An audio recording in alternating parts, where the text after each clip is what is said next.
religion. It's not about Islam. They're just taking people's lands and trying to turn people into second-class citizens in their ancestral home in the name of religion.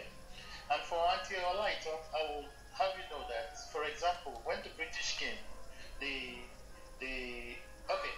Otumba, you want to go? Yes, thank you so much. Okay. So, I can see a big follower show just entered now. We still have Jihad and JIJO. Why some other people try to pay them? I'm sorry, I will have to move people down. Or, so that I don't move people, kindly just move yourself down. I don't like to hurt people. Just go back to the audience. Please help me to start pinging our people so that everybody can come. Okay. Yeah. Please just keep trying to ping our people in. Yeah, Mama. Thank you so much. Thank you. Alright. Please kindly ping in JIJO.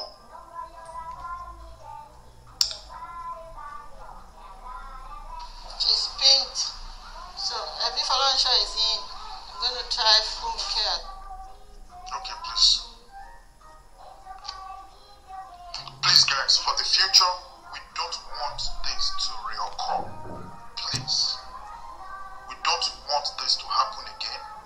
And it is for the best interest of Yoruba nation that we do not alienate anyone, especially the people that were on this journey together.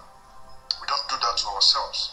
It does not help our movement. It does not help our struggle. Please, in the name of God, let us desist from this petty habit and let us grow. Thank you so much, Obira Koshe. And I'm very sorry for everyone who have had trouble trying to come in. Bonka, please. Can I ask later who actually blocked me, please? Maybe later. I don't know. Honestly, I don't know. Mr. Bonka, please continue. Yes, thank you. Where was I? So, okay, so, we, I'm trying to remember where. Okay, so you can see how the river networks played a lot of roles. In fact, Usman Fodio himself he settled around the Gobia River. So river is very, very important, was very important at that time, and still is to a big extent. That's why when you see people saying we want to Ruga, understand that it is creating a modern network. If people say we want waterways, understand that they played important roles in the past. Like I've said, I will stick to history, but whatever looks similar, let's draw the parallels ourselves. Now, Jokoto capital was founded by the Rima River, and I explained all the river and the reason for the river. And now, Usman Fodio rose to be the most respected Fulani in the late 1700s. He was really revered, not only among the Fulani people, among the Hausa people. The Center for Islamic Learning in Hausa land then used to be Kano.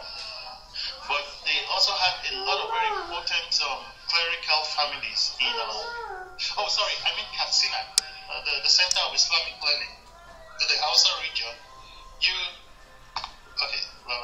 Alright. Can somebody please help with the pulling people up so that I can concentrate on speaking? Right. Can people hear me? Alright, yes. So for now, I'm going to turn off the hand raising so that we can focus, and at the later time, I'll turn it back on. So, sorry about that. You can continue. Yes. So, he rose to be the most respected Fulani leader and was loved, and the most important Islamic center was at Katsina, but the most important merchant center was at Kano. Now, they had a lot of judges who were also Muslims, and the structure was put in place by the Shunge Empire, like I mentioned before, and also with the support of the Kanem Borno Empire. So, an infusion of Islam and state has always existed, but Sharia did not exist, and the Islamic laws was not the dominant rule. It just influenced in some certain places, and some of the, I think they were called the Al-Kawi. I would remember as I go.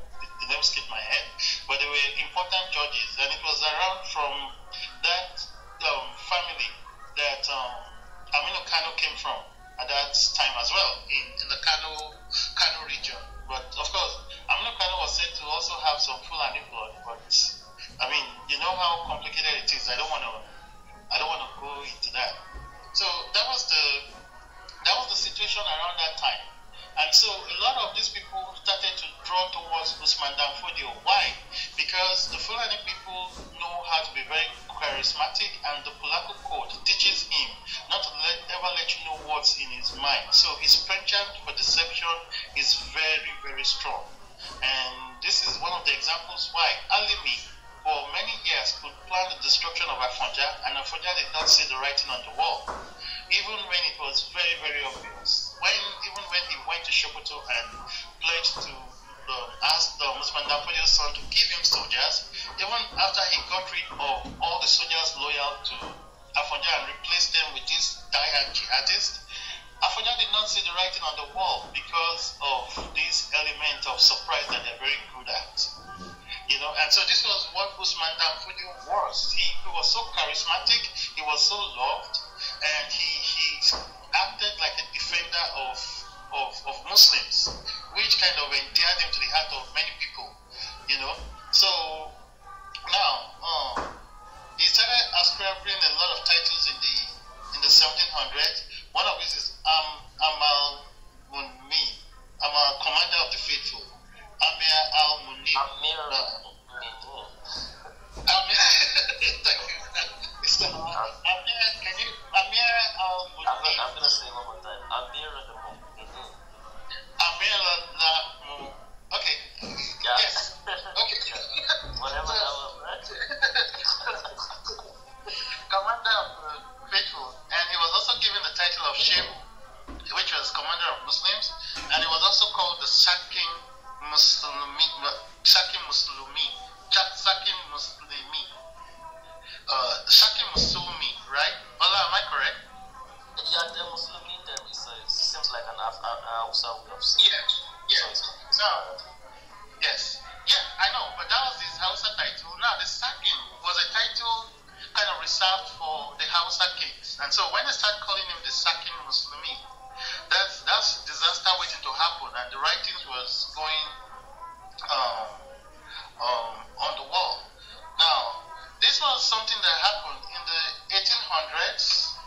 The Sakin of Gobia, his name was Bawa, and he was ruling in the late 1790s.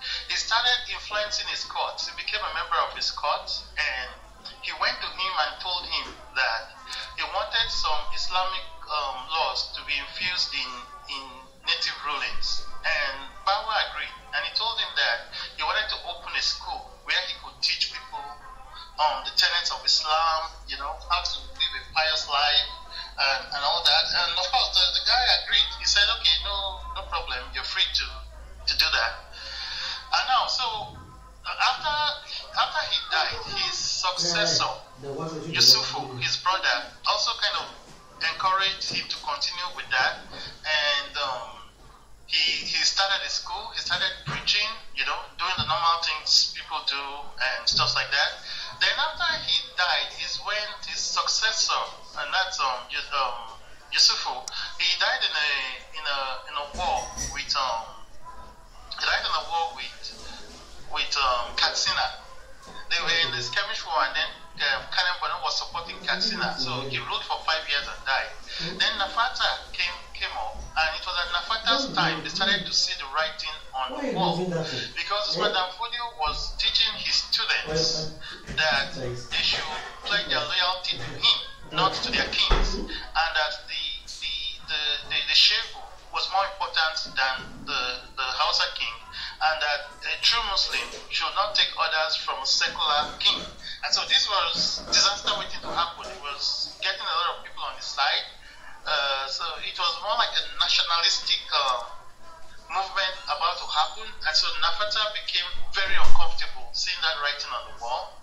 and he said, I think I'm going to have to reverse some of these privileges I gave my fathers gave you. So that was where the original problem started from.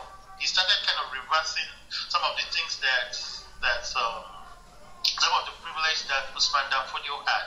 He started taking them back, and he said, oh, anybody that converted to Islam must convert back to their old religion. And so this was what Usman and Fodio cashed in on, and now changed the narration to make it look like these people were against Islam. That's the propaganda that still happens today. They flip that Nafata's fear that this thing is a movement that will end up overturning the Hausa nations and try to restrict that Islam to mean persecution.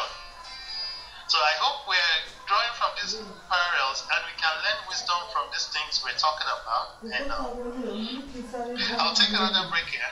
I think Mr. Ola can join in and help.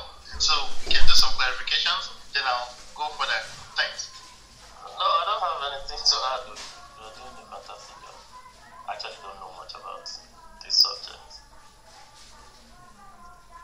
Alright, thank you so much, Mr. Bonka. Welcome everyone. This is YORUBA Nation on the clubhouse. Kindly follow the room if you are not already doing so. Do we have any contributions or comments or questions, or do we require any clarifications? The hand raising function is now turned on. If you are in the audience, you can now come up to the stage, and Mr. Bo, we can see you.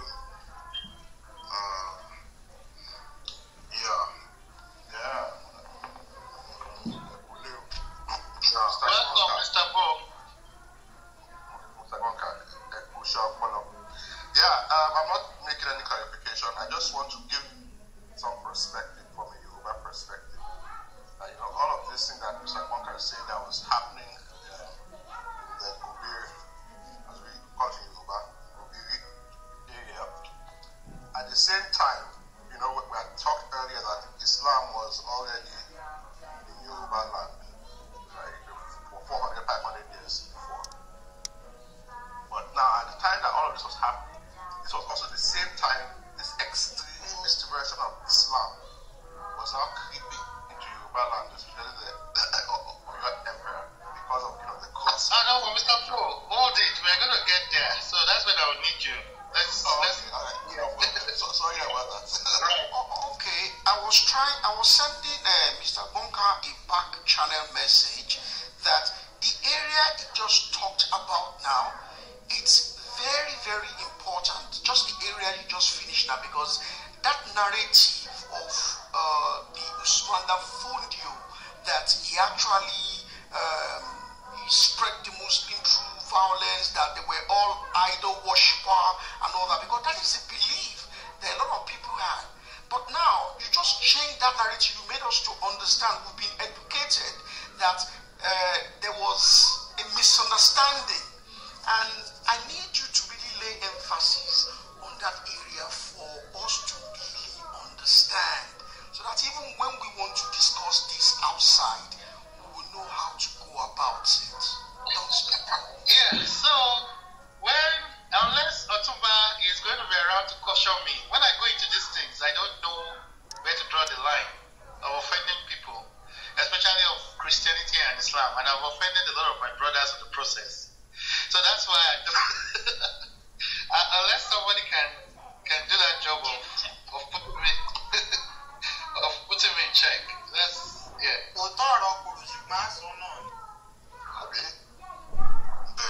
Alright, Mr. Bidemi, I can see you're flashing your mic, please. October. Hope you can hear me very well. Yes, please go ahead. So, I know beauty flower is there with other account. Yeah, the money that I'm here to pass, like, once I just put that, then that maybe if you don't play this recording, I think we need to take legal action on it. yeah, we've said that earlier. If you're not a mod, if you're not a mod and you're not a member of this platform, you're not authorized to go in record.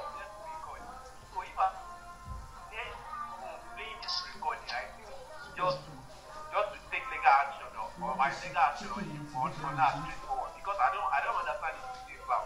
What is Robbie trying to play? Can she be kicked out if the account is identified to avoid drama of legal action? Just kick her out. Yeah, exactly. What's her account name? Okay, if we don't know that, Mr. Bidem, you can send me a back channel message. Mr. Bonka, if we don't have any other contributions. Okay. Smokey. Alright, I have a question. Smokey, go ahead with your question, Smokey. Please. Bonka, lovely to hear you narrate history as well again. But my question is just sharp and simple. And this is my question. Allah said something about Islam getting into the north in the 17th century. So please, can you clarify to us here? No, nobody said that to. No, so let me clarify. Kanyam Borno 7th century, and for Hausa land that was in the 1300s. So for Kanyam Borno, it entered Hausa land. It entered Kanyam Borno at about the same time it started and spread in the Middle East around the early times of Islam. That's for Borno area. But for Hausa land, and it wasn't until sometimes in the 1400s, I believe, or 1300s. And then for Yoruba land, around the same time, through merchants from Mali. For Hausa land, merchants from Mali as well. But for Borno Empire, directly through contact with the Islamic world. And very early indeed. Very, very early. Okay, yeah, sorry about that. But my bad. The question I wanted to ask is, since we know when this thing started here, when did Christianity start coming into, the southern part of Nigeria, please? Just for clarification. It was with the Saros and of course, well, not the Beninese. The Portuguese had brought it way back in the 1400s, and the Shekiri people, many of them were actually Christians and Catholics, and so I'm not sure which part it's you know that Nigeria did not exist then, so you would have to break it into compartmentalizations for us to be able to address that, which will be another whole topic. I'm not sure if Mr. Ola wants to take it. So no, that's fine. Thank you very much for that. There has been contact with Christianity very early. You know, it's they would bring their mission, and people would not practice. They would practice for a while, and things would just go like that. But there is that element of Christianity there, even though people did not want to embrace it. They don't want to give up their own indigenous ways. But the Christianity that became like very predominant that we know today came with the British people. Like that was the one that actually stuck. And yeah, we have it now.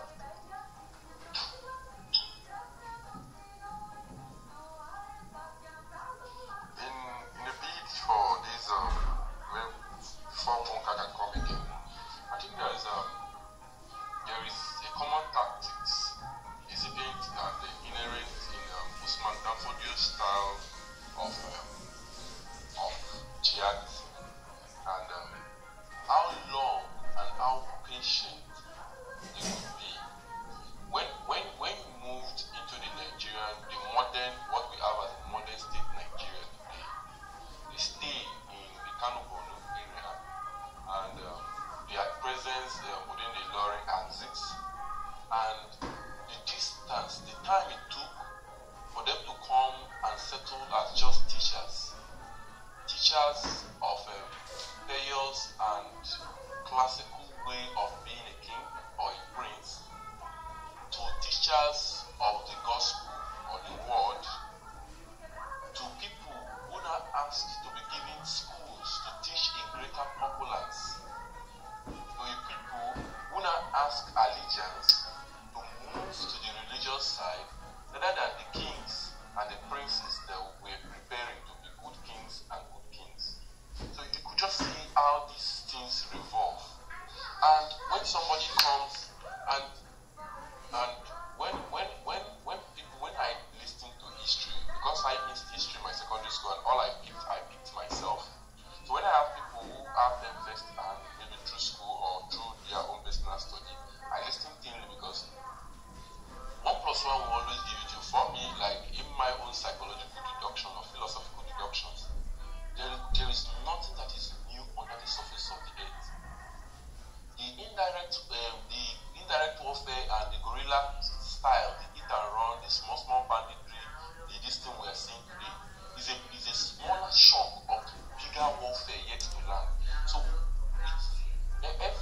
for everything that we be is a projection of what is already. You can't get being from non-being. And we have seen these people, what their nature has been. So we can deduce what the future can be with them. So when some person say let's stop spreading it, I hate it to think that somebody painting it will be like somebody who is spreading it against another humanity and against another human being. No matter how civilized it is, no matter how civilized the person is, for the fact that these characteristics are inherent, we should expect what they have in the past to be in the future. Thank you. All right, thank you so much. Because of our time, Mr. Bonka, would you like to proceed now? Okay, thank you. So, as we were saying, Usman Fodio launched the first jihad that took almost all of Hausa kingdoms and half of Kanambano Empire. To the southeast, the jihad took the river Benue Basin and conquered far into modern-day Cameroon. The man who did that was Madibo Adama. And like I said earlier, Adamawa was named after him. But he did most of his conquests after the death of Usman Fodio himself. And that was another big, massive chunk. I mean, he did a single, Madibo Adama could be equated to Usman Fodio in a similar right, that because what he single-handedly did took a swath of all that land as big as the other side they were conquering in the west. But he was such a brutal man, and once again, looking at the Pulaku Code, it says a Fulani man should be psychologically and emotionally detached from others. So it's this psychological and emotional detachment that makes them the brutes you see them as. They don't see the people they're attacking as humans. They're emotionally detached from them. It's their Polaco code. Anybody can go online and read it. I didn't make it up.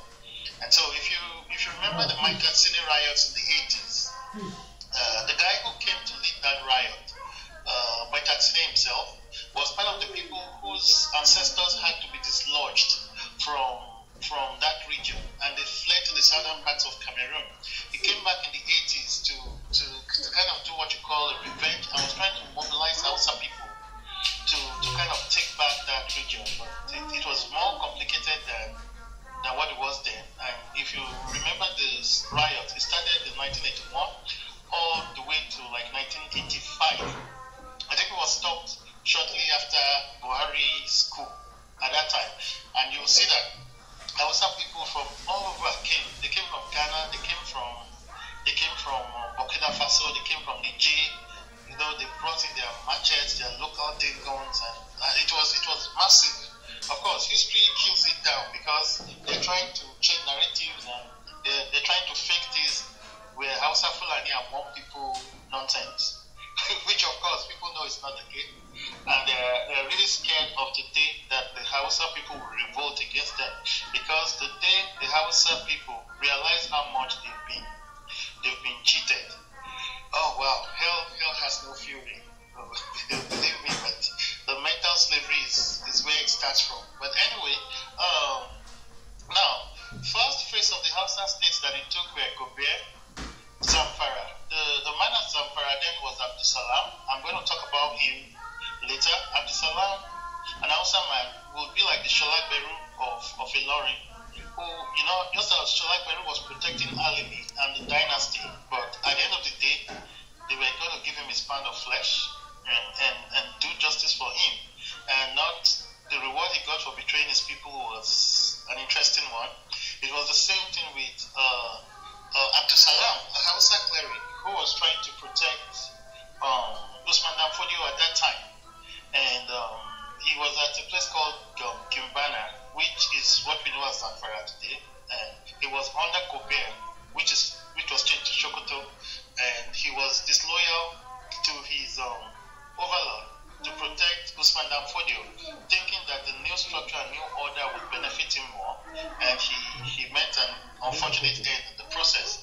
So those were the Zamfara. He took Kebbi, he took Kano, Daura, Katsina, and Zaria, and all this happened between 1804 to 1808. And then the second phase was the invasion of Kanem Borno itself, because Kanem Borno was a pain in their neck, and being the Praetor, because of that time, there was a lot of famine going on. They could not mobilize an army, so the Fulani people was uncomfortable with Kanem Borno still standing intact, because the Hausa people were not just settling down without a fight, they were remobilizing themselves, and at some point it became worrisome that Kanem Borno would pledge with them, so they started invading Kanem Borno itself, and Kanem Borno fought back in 1810. They took the lands of Nupi when a man called Abdurrahman was sent. He also got a flag, and they also took Ilorin during the time of Afanja. They took Adamawa regions, which we spoke about. Now, so we're going to break all down in series much later. I just did a summary of how it all went, but they were that network they had, that structure they had, did a great job. They used it to do a great job of conquest, and the network has been rebranded into modern day politics, and maybe on another session we'll link the dots together. But Usman Fodio took 24 years. I think somebody mentioned their penchant for patience. And so he took 24 years to plan his jihad. And that's another very important law in the Polaco Code, is patience and resilience. You know? So as a respected scholar and teacher to the royal princes of Gobert, right, he gained respect within the highest authorities of Gobert, and he influenced the policies during the reign of Sakimbawa Jangwazo, like I explained earlier, and this was in 1785. And he was allowed to have a school. That was Wazo Bawa gave him the charter, so to speak, to be able to have a school and preach Islam. So all he thought was going on was somebody just saying, okay, accept Allah, go to mosque and pray. He didn't know what was coming. He was naive, so to speak.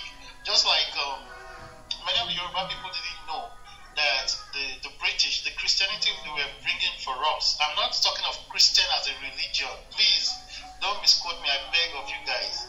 I'm talking of the Christianity the British brought. The Anglican, it was a tool for propaganda. They packaged it for a mission. So religion is a good thing, but it can be used for a bad thing. And as we know, so please, let's be mature about this. I beg of you. Now, but that's what so he thought he was going to kind of just allow preach and do his thing. But now you know that Baba, like I said, he already influenced him to make some changes, and some of the changes included taxations. For his pastoralist kingsmen, they wanted it reduced so that they don't reduce the herdsmen that were going around with their cows and the grazing routes that they had at that time. All these things you see are not new; they've been around, you know.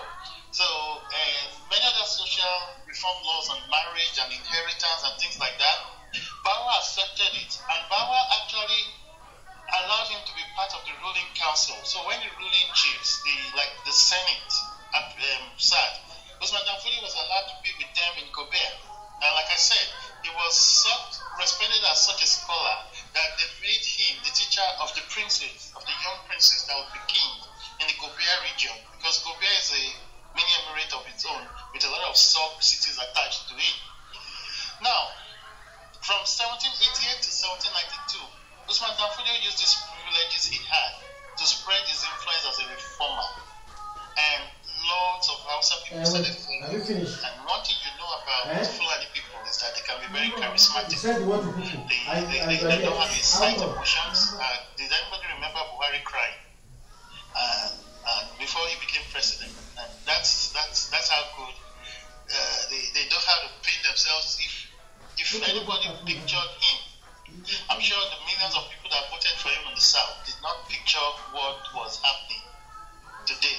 So that's they have this kind of meekness that, I mean, the people that packaged him and wanted him to be president thought that the arrangement would be that he will be in charge and make sure that there's law and order in the country because he was a no-nonsense man, and that they will be able to now influence the administration through ISESE. That was the plan. Oh, they said my audio is low. Can people hear me well? Yes, we can hear you. Yes, we can hear you. Oh, we can hear you. So, whoever sent that text, maybe you should increase the volume on your phone because it happens sometimes. Yes. So, now, when Shakin Bawa of Gobia died, right, his brother Yakubu, not Yusufu, right, took the throne. I called him Yusufu, I just remembered his name. And so he respected the same path that his brother had with Fodio. And Yakubu ruled for a short while from 1790 to 1795. And this was the time he died because of that Katsina War that I spoke about earlier. Now, he was succeeded by Nafata, like I said earlier. Nafata succeeded Yakubu. But by this time, the writing was on the wall. Usman Fodio was using the privileges granted to him to build a grassroots nationalism and revolution that required his followers to pledge allegiance to him and against the Hausa rulers in line with the Quadriya Brotherhood. We spoke about the Quadriya Brotherhood earlier, and we said that part of the teachings of the Quadriya Brotherhood was that your pledge and your allegiance must go to the Islamic authorities. You should consider them as more important than your local rulers. And this is one of the reasons why it's dangerous to have the Sultan of Sokoto to be the head of all Muslims in Nigeria. Why? Because if they still pledge that Quadriya Brotherhood, and there's Ruga, and he says that this is the person I appoint to be the Muslim authority in Oyo State, this is the person I appoint to be the Muslim authority in Gombe State, in Imo State. I need to throw that jab. I know my Igbo brothers.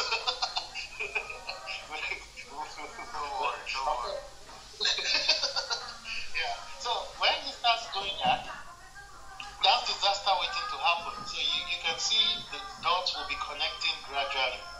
There's not a coincidence when you see all these things, which was started by Murtala Muhammad in the 1970s. He was the one that put that policy of MACBAN, where they should have Ruga in all settlements, so to speak, and so that that places you have hospitals and things like that. He was trying to create the same kind of network that his ancestors did, all the way from Senegal to Hausa land. That was what MACBAN was about in the 1970s. They want to have satellite locations everywhere and to be able to connect the headsmen across Nigeria and to move around when there's drought and all that. And of course, when that happens, just as it happened in the days of old, the clerics will show up, the ruling class will show up in those areas, and the Quadriya Brotherhood will steal the show. Another modern Usman Fodio style likely would happen, which, of course, it sounds like a conspiracy theory now, but ignorance is always bliss until reality slaps us in the face. You know?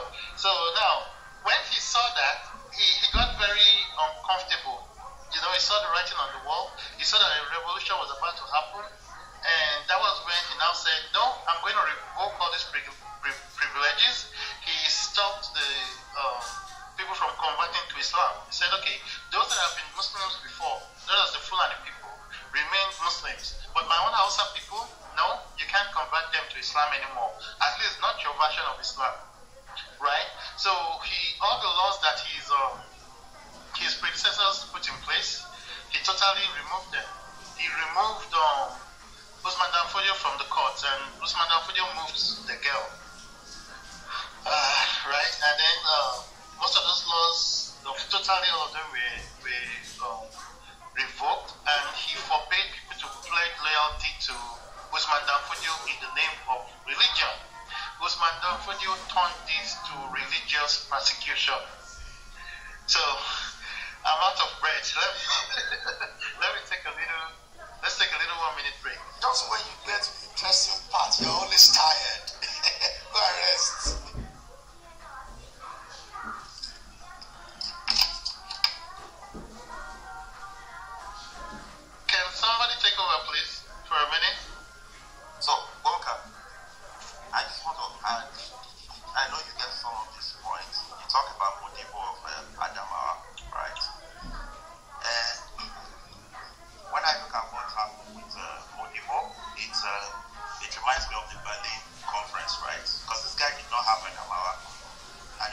Usman Fodio. They gave him flag for a land he does not have to go and conquer.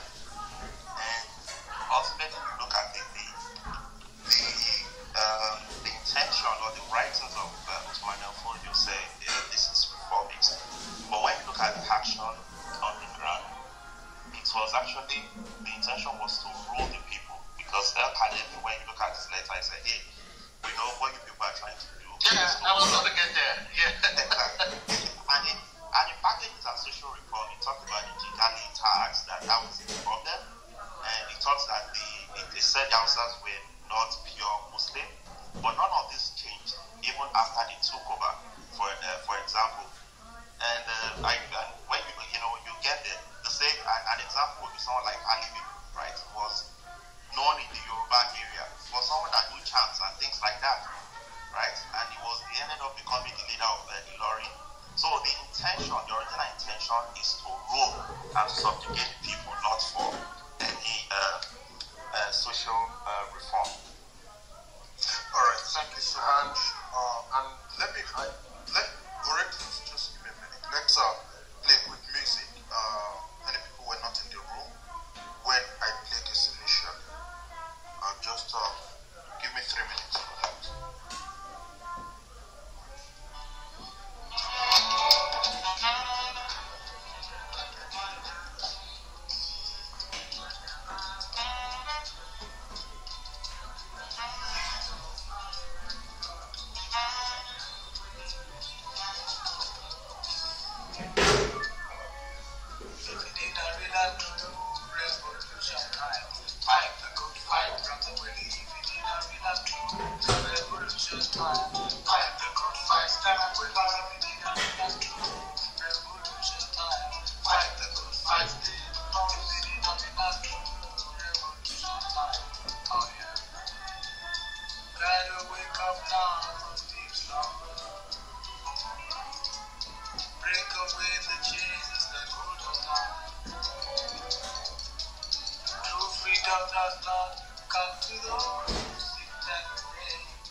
The color of your skin. The man in Washington only cares for America. So when you need some help, don't you go there for salvation. Got to learn to depend on ourselves and look inwards.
trust the peace of the neighbors all around you. Make this house a place of happiness, just like before.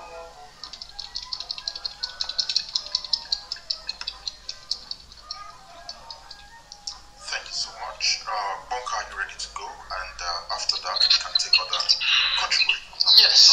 So I have a question. I have a question before Bonka goes. Yeah, okay, because we have stated when Islam landed in the Kano shores and when it landed in the western coast. And I want to understand, because when you go to Bornu itself, you have so many persons, because in my class I have a lot of people from Bornu, so they will always make this mention of Bornu being predominantly Christian, because as far back as having something situated as 12th century is a very long time. So I want to know, when did Christianity arrive the shores of the Bornu? It's not possible for Bornu to be predominantly Christian. That's not possible. So I'm not sure. Mr. Allah, do you want to take that?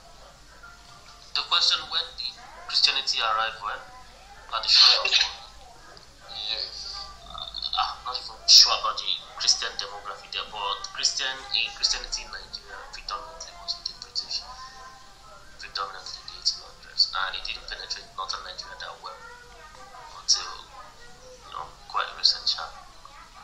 So they are not predominantly Christian. Yeah, they are Islamists from the earliest. They contacted Islam earlier than most of some places in the Middle East and Asia. I have another question. Okay. My question is, you talked about the Pilaco Code. So I want to ask, the detachment doctrine in the present day, or probably maybe I should back it up to maybe about 30, 40, 60 years ago. So where is it taught? Where did they teach that down? That they are able to pass it on, from one generation to another generation? That's one question. Then the second question is, I have not seen you talked about Banza State, or is it Guangzhou State? I don't know, because from the little history that I read, is it the Hausas or the Fulanis in the north? I know of them saying things about Banza State. If you can just enlighten me on that. I think Banza is a derogatory word, right? Yes, it is a derogatory word, like bastard. Yes. It's not the Hausa state, it's more or less the Middle Belt region. Okay. And that's also a political, they have a way of giving names. For instance, they call the Hausa people the Habes. Okay. That's a derogatory word. Then our Yoruba, Habes, can you please, is it possible for you to spell that, please? Like H-A-B-E-S. H-A-B-E-S, okay.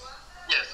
So they call us Kafers, the Yoruba people. I think that's what we changed to Keferi. Yeah, so they're very good at giving those derogatory words. So it's part of the mind games, and it's part of the psychological.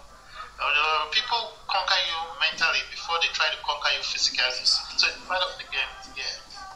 Okay, can you talk about the Pillar Code, the detachment, the doctrine? Where is it taught today? And are able to pass it on? It's oral.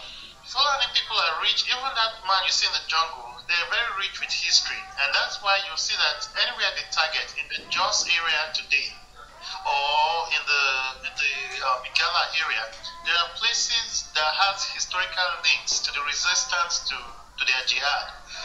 Usman Fodio was killed by an arrow shot by a thief man, and he died of a poison arrow a few days after his sick bed, because of that was his last war. When they go in and attack the thief people in Jos, many of them has repeated that story, so you can know that they're very connected to their history. And the Baribas, when they go after them, which we're going to talk about if time permits, their mosques, their places are pleasant. It's also good with the Kanuri people. The Kanuri people of Kanem Bono Empire are also very rich with their history and their identity, and they have that self-consciousness that is fast being lost in the south. But if we go into this dynamic dynamics, bro. We won't focus on the topical. Let's, yeah, because these are big layers of dynamics that we can, yeah. Mr. Kwamka, can I just quickly say something for a few seconds? Yes, sir. I just want to create a perception or orientation thing. As we said, it's all about mindset. I want to just talk about learning briefly. I heard you talk about that's how they took learning or conquered learning. We'll get to learning. No, I know. I don't want. I just want to say something. Okay, I'm not talking about the history. I just want to say something. Okay, from a Yoruba perspective, we need to change the narrative. Learning, they attempted to conquer it. They did not conquer it.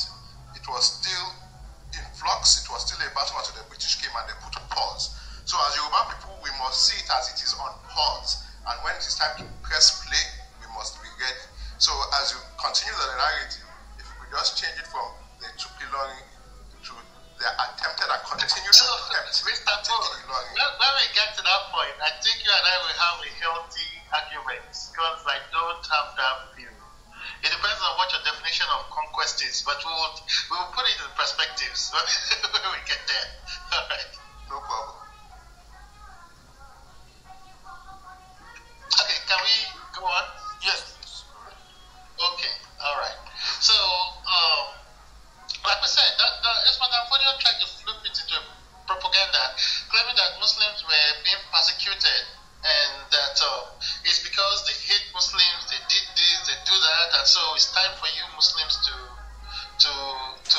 get up and stand for your right. And it was kind of fiery, inciting the Hausa people.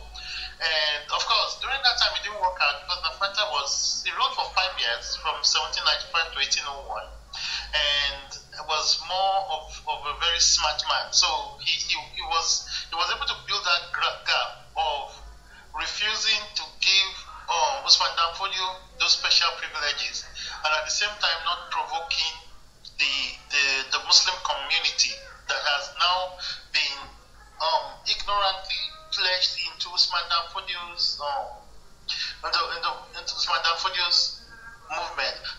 Fortunately for them, or unfortunately for them, they've seen previous big scholars come in and take the kingdoms, and they've been nice to them. As we mentioned the Shongai Empire, and we mentioned the Kanembado Empire. And usually when they do this, they create a new nobility among the Hausa people. So most of them kind of thought that they could fall in line with the movement going on with Usman. Your audio doesn't sound very clear. Wow. Okay, I'm gonna go back out and come back in. Yeah, I hope that's just not Misha before you go. Yeah, you're right. The audio was bad. Can I be heard better now? Yes. Okay, beautiful. Yeah. So as I was saying, Nafanta ruled for 5 years, and after his death, someone took over. But during his 5 years, they were not able to use the propaganda that Usman Fodio was trying to use to flip the narrative. He handled it wisely. He didn't let it degenerate to that. But then a younger and more inexperienced ruler came, and that was Jumfa. And Jumfa was now what we call the missing link, unfortunately, right? So he now did a direct aggression against Usman Fodio. He was uncomfortable with what was going on, and he decided that he was going to raise an army and directly attack Usman Fodio. Big mistake, big strong miscalculation. And so now the man that we spoke about, the Sholagberu of their region, is Abdul Salam, the leader of Gimbana. Gimbana is what we know as Zamfara today. He was the first person to start mobilizing soldiers for Usman Fodio. He pledged a lot of Hausa people in that region to come under his influence. And like I said, his hope was that if the jihad became successful, he would have a place in the new order being created, as had been when other empires came to that region. And by this time, Fodio had actually been elevated to a godlike figure. They called him the Grand Mahdi. And to those in the Islamic world, when they call someone a Mahdi, you'll know they were trying to paint him as a Mahdi, and Mahdi is like a Jesus-like personality among Christians in a loose way, you know. So that was the peak of his popularity, the peak of his fame, you know, the peak of his love among both the Hausa and the Fulani people. So that was a wrong time for Yumfa to have attacked, but when he saw that Abdul Salam was protecting him, he now attacked Gimbana itself and was going to go for Abdul Salam to kind of get him down and then go after Usman dan Fodio. This was a very big political blunder, and it further kind of solidified Usman dan Fodio as a defender of Muslims. And he now mobilized an army with Abdul Salam, and then the battle got heated. So, of course, Yumfa was able to kind of suppress them, and he now fled from the girl to Kudu. That was Usman dan Fodio. To further mobilize, he went further away from the reach of Yumfa to now mobilize the army, and a lot of people now kind of started migrating to go and join him in the movement. This is where the disaster started. That migration today is celebrated among Fulani people. I think they even have a holiday for it, and they compare it to the migration of the Prophet when he left Mecca for Medina. Because of the same, there was a similar scenario going on in Mecca during the time of the Prophet, and he had to go rebrand from Medina, exactly what Usman dan Fodio did. And these tensions now led to the start of Jihad, which was launched at a place called Mantankari in 1804. Dan Fodio had his first victory here, and his victory against Yumfa, and he started taking a lot of cities that were under him. And from here, the Jihad started and spread across all of Hausa land. Now, people now started coming to him to pledge allegiance, and this is where the trick started, the writing started becoming very clear, because all the people he gave flags to were strictly Fulani people, with an exception to 3 people. And the reason why he gave it to those 3 people was because he did not find a Fulani man he could give the flag to. And one of them was Abdul Raham, and that was the man that went to do the Jihad in Nupe region, which we'll talk about later. And so, well, now Dan Fodio, you know, used the network of the pastoralists and all that, and the teachings that Islam will create this paradise on earth, and we'll be the custodians of Islam, and we will make sure that all of you live in paradise and everything becomes happy ever after. Of course, if that is what happened or not, you have it at your front. Just look at the Almajiri system there. Look at all the things that happen there, and you can have the answer. So one by one, he started to conquer the key Hausa kingdoms, and the first major kingdom to fall was Benin Kebi in 1805, and then Gobir finally fell in 1808 when the capital at Al-Kalawa was taken and burnt down. So the Hausa people started fighting back, and they regrouped under leaders. They used to be a confederation, and they started kind of coming together. So of course, people look at it like they were just taking the city and dropping them like flies. That's not the case. The Hausa people really stood their ground, but it was just that it was very coordinated. These guys had wealth, this guy had money, this guy had network, and this guy had spiritual backings, and this guy did a lot of what we call voodoo. So they're not this is a tricky one, but okay, let me go on. Islam was just a means to an end for the Fulani man. I'm going to have you guys know that they saw it. If you saw when we started, and they saw how the Torod Bay man built that, they realized how big this could be used to build an empire. And the first thing that he did, Usman dan Fodio did, was that you should not take any Fulani man and sell him into slavery. But of course, not all Fulani men were even Muslims. A lot of them were not, which is another story, right? So now, they regrouped under a man called Salihu. And then, of course, they fought back and they were defeated. Then under Gonki, they were defeated again. And finally, the last strong Hausa man, his name was Ali. He mobilized and they fought back. And Usman and Fodio kept defeating them. Why?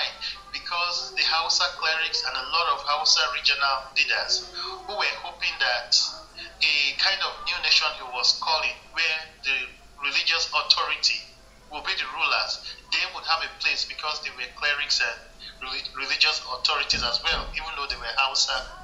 So the people of Gobe, after the death of Yumfa, they came in at night, raided his palace and killed him in his bed, the jihadists.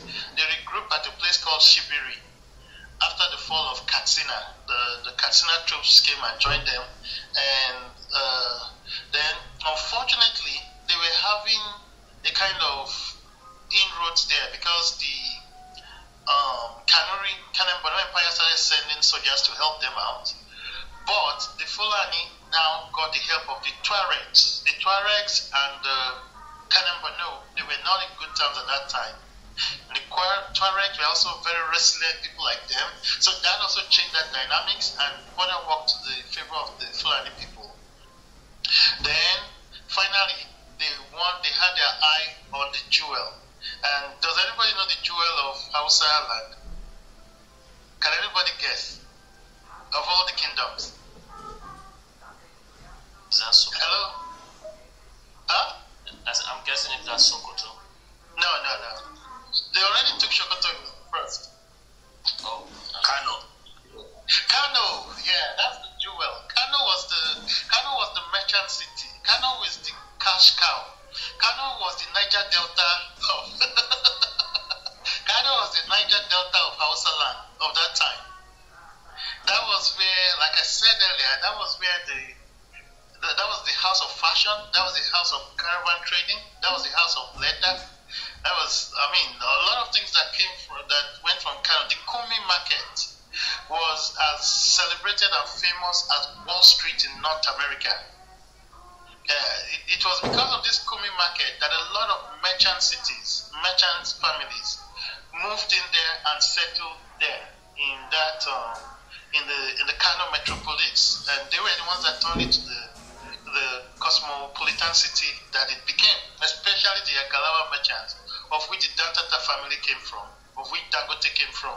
Those were merchant families from way back, and so they had their eyes on Kano, and this was when it became very, very interesting. Can I have a 1 minute break and let's open the floor before we talk about Kano? Thanks.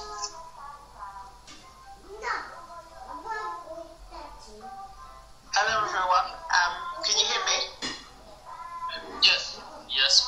Oh, perfect. My mic wasn't working before. So thank you so much for joining us in Yoruba Nation. So Bonka is given a history lesson and lecture on racism, slavery in the Fulani Caliphate, touching on Usman, Fodio and the Jihad. So if you're not following the house, please click the green house icon above my head. And we host many rooms. We'll love to see you in the future. So Bonka, are you back? Would you like to continue? Yes. Okay. Give me a minute. Okay, so guys, we've switched on the hand raising, so if anyone wants to join the stage, please raise your hand, we'll bring you up. And as Bonka has said previously, we welcome questions, we welcome interaction. So I can see a few people raising their hands. I'll bring you up. And when Bonka is ready to continue, we'll go on. Anyone else want to come up on stage? Okay, I can see a few others, so I'm bringing you guys up. Okay. Yes, quite a few people now. It's brilliant. Okay, great stuff. Well, do you have something to... No, this is Baba, the father of God, society. Since I'm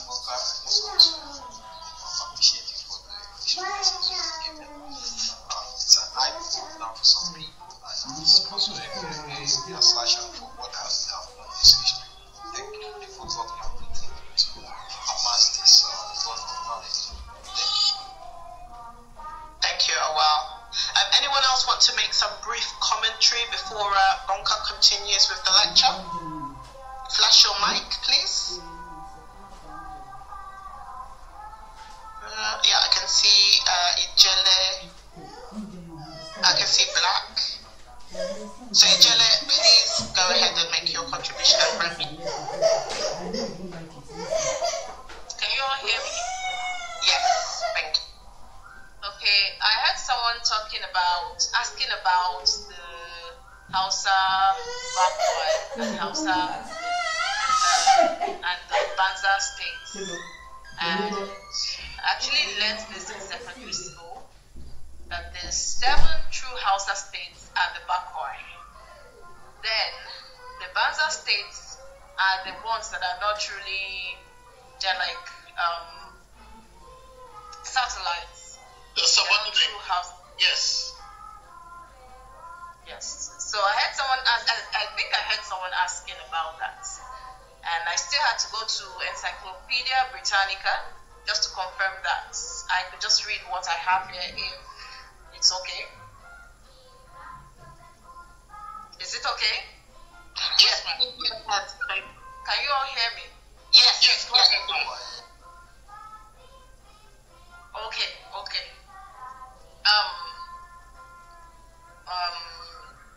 Hausa states, group of neighboring African states occasionally interconnected from the mid-14th century by loose alliances.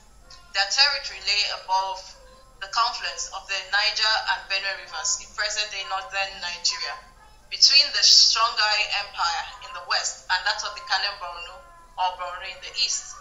The 7 true Hausa states or Hausa Bakwai, in brackets, Biram, Dara, Gobe, Kano, Katsina, Rano, and Zaria, that is Zazao.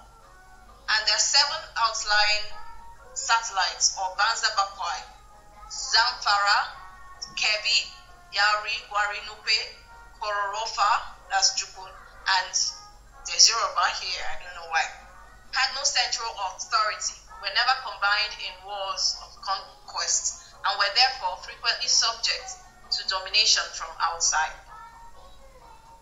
Okay, that's what I have here. I just wanted to state that. Thank you.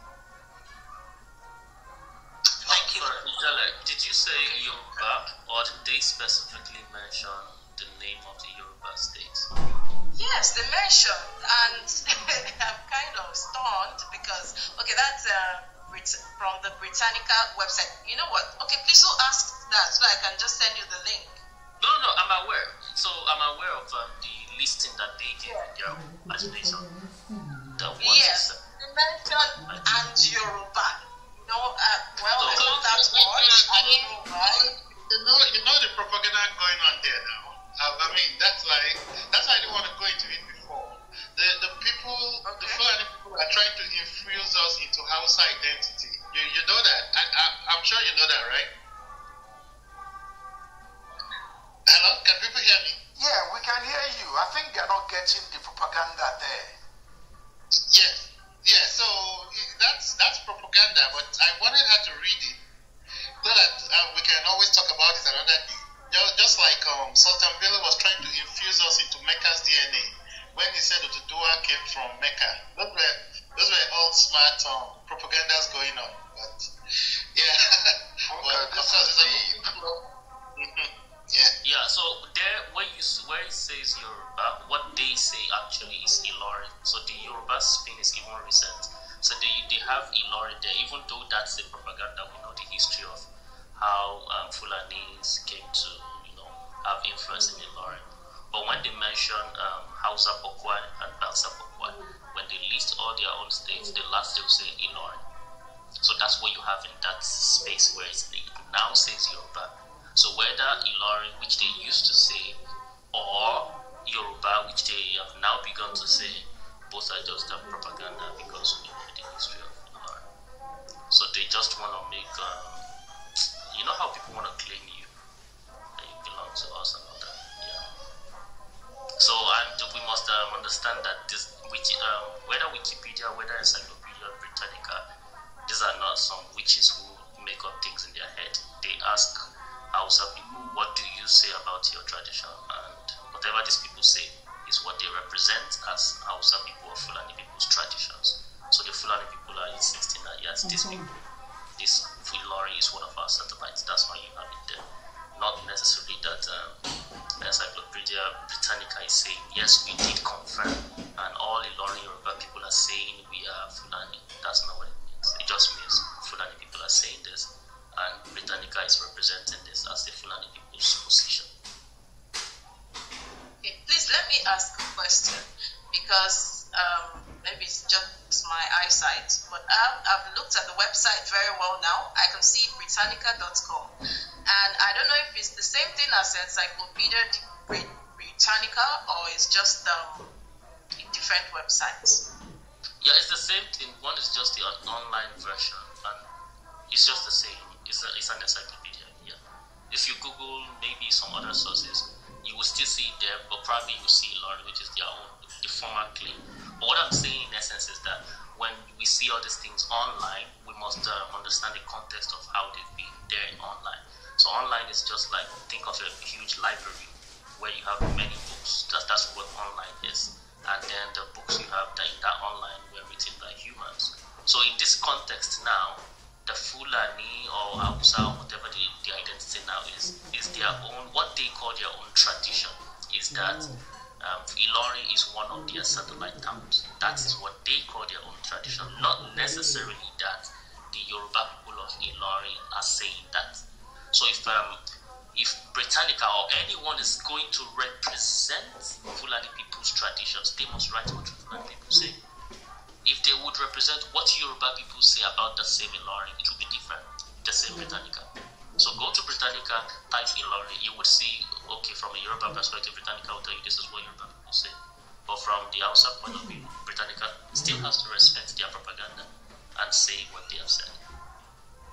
If that makes sense. Thank you for that. Can I ask my question now? Go ahead. Okay, we'll take you and then we'll move on. And then open Yes. Yeah. It's just a straight question. I wanted to know, I read an account. You did say that at some point the Fulani made an alliance with the Tuaregs, like Tuaregs made it go. But I wanted to ask, what about the core pastoralists? Did they play any critical role in the battle that eventually led to their Fulani victory in the Jihad? I just want to know the role of the Oro, that's the pagan headsmen. Yeah. They were the foot soldiers. So I think you didn't. Were you here when we started? Okay, no, I didn't start from the beginning. No. Oh, okay. So the network. We can't go back to. No, don't go back. I just want to know. Yeah. No problem. Yeah. No problem. So the network was, they created a bigger network, and these people were the links between these networks. So they were like the transports, the Fulani people in each of these satellite networks had camels, a lot of them. They had horses, and so these guys were moving from network to network, taking the cows of their elites across the whole of West Africa. And those people now kept slaves, and these people were taught in the art of war. So when the war started in Sokoto, they were actually the foot soldiers that mobilized with the Hausa people to fight the war for Usman and Fodio. And that they played a great role in the success. Great role in the success of the Jihad.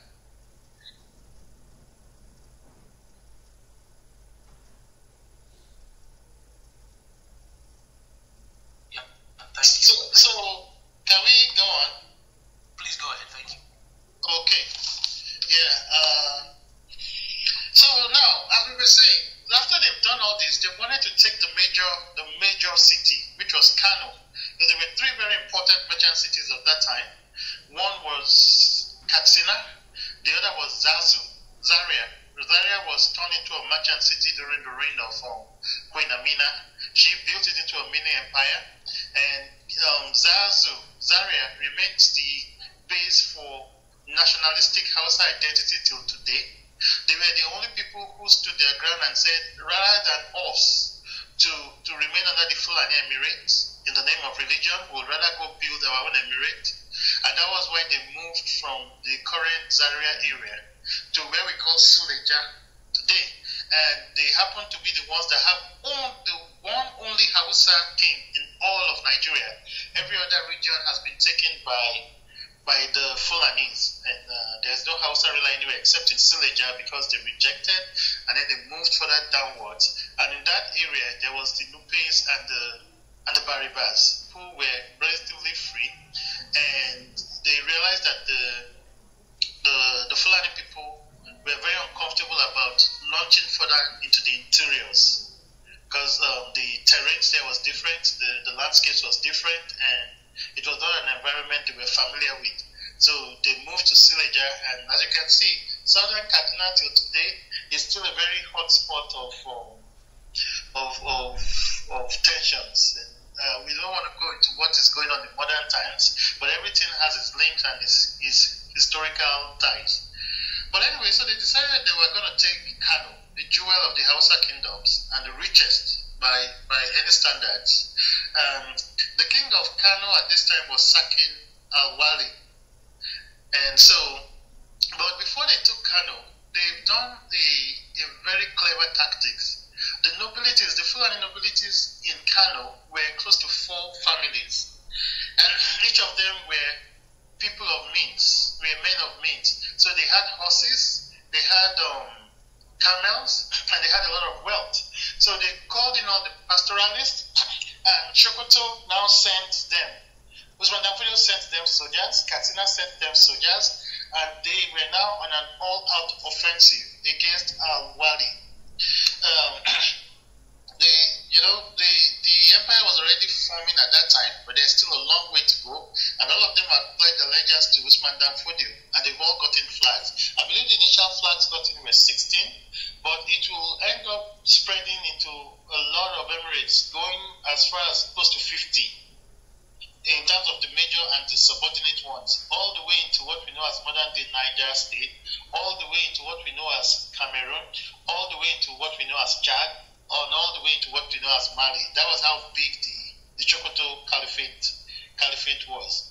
So the Fulbe clan leaders that worked with Usman Fodio took a lot of the major cities in Kano, including Rano, Karaye, Bebeji, Tofa, Aljara, and Dambata, and of course Sankara.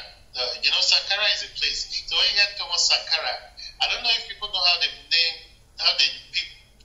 give people names in the names of cities. That's how they do in those regions. So when you see a name, it might actually be a city that is being claimed, or a title, like this man at Kano, the ousted emir. Please, can somebody remind me his name? Lamido, yes. Lamido is a title, actually not a name. In the real sense, they have a way of taking these things and then turning it into their names, right? So the Fulbe elites in Kano at that time, that led the jihad was Malam Bakatsine and Malam Saidu. Saidu was the brother of Bakatsine. They were seriously, stupendously rich merchants in Kano. They had lands, they had cows, they had estates, and so they were able to finance the jihad in Kano very well with the help of Usman Fodio and the pastoralists and the soldiers, and that's how Kano fell. Then next is to take Zaria, another very strong city, because Zaria is very it has a very deep Hausa nationalism that they can't throw away. So if you are looking at Yoruba land, okay, let me not start trouble. But if you look at, there are some parts of Yoruba land that have core nationalists, and there are parts of Yoruba land that are very liberal. So let's not mention names just to play safe, but we know what we're saying, right? So Zazu was one of the more conservative parts of Hausa land. So it was a very tough battle. So, but there was a Fulani clan there that was called the Sulebawa clan. They they were one of the kind of powerful Fulani dynasties in that region. They started the conquest from the north in a place called Zara and Kiru, and then launched all the way in. But before they could get to the capital, those people packed their things and moved to Sileja, like I said. So the Hausa clerics of Kano, like I said, most of the clerics were supporting it, and one of the things that made it very hard for Sakin Al-Wali to stand up to the Fulani people in Kano was the Hausa clerics there. They were supporting the jihad. One of them was Yusufu. He was a judge, and he was actually in charge of the Dai city, the major city in Kano. Most of their wealth came from clothes. So the Tuareg people used to take clothes from Kano, and they used to go and sell it in Egypt, in Tripoli, in Morocco, and in the Ottoman Empire of that time. So Kano was very wealthy, and they had the secret of fabrics, the same way France and I think it's Switzerland have those, most of our mothers that go one bit. You know that they are major. I know my mom, she likes Austria. She likes clothes from Austria. So, but in that area, Kano is the place everybody look forward to get those fabrics, because Kano grew a special kind of cotton, like as was done in Egbaland, and the fabrics that came from there was of a durable quality and of a very special one. So it became very rich from that trade, that mercantile trade. And the leader of the city of the textiles was that Yusufu. He was in charge of that city. And so him pledging allegiance to the Fulani was a major blow for his sacking. And there was a final battle at Burumburu, and Kano was finally taken in an ultimate battle, and the Sakin Al-Wali was killed. So that's how Kano fell into the hands of the Fulani people. The first thing they did, immediately they got Kano, was to destroy the mercantile base totally. They chased away. In fact, Dantata, this man that they said was the richest man in West Africa, at some point he was a slave. They captured all the Agalawa people, including this man, and then they wanted to sell them into slavery. But the Fulani people used to do something at that time. If they captured someone from a wealthy family, they would rather have them to come and the family to come and take him than for them to sell that guy to slavery. Why? Because the price that the family will pay to take back their king's man will be much more than the price that will be paid to sell in slavery. I hope that sounds familiar, because kidnapping didn't start today from. Okay, so they took Dantata and they captured him as they destroyed the Agalawa merchants, and the family had to sell off all their wealth, their assets, their lands to free him. So immediately Dantata was free.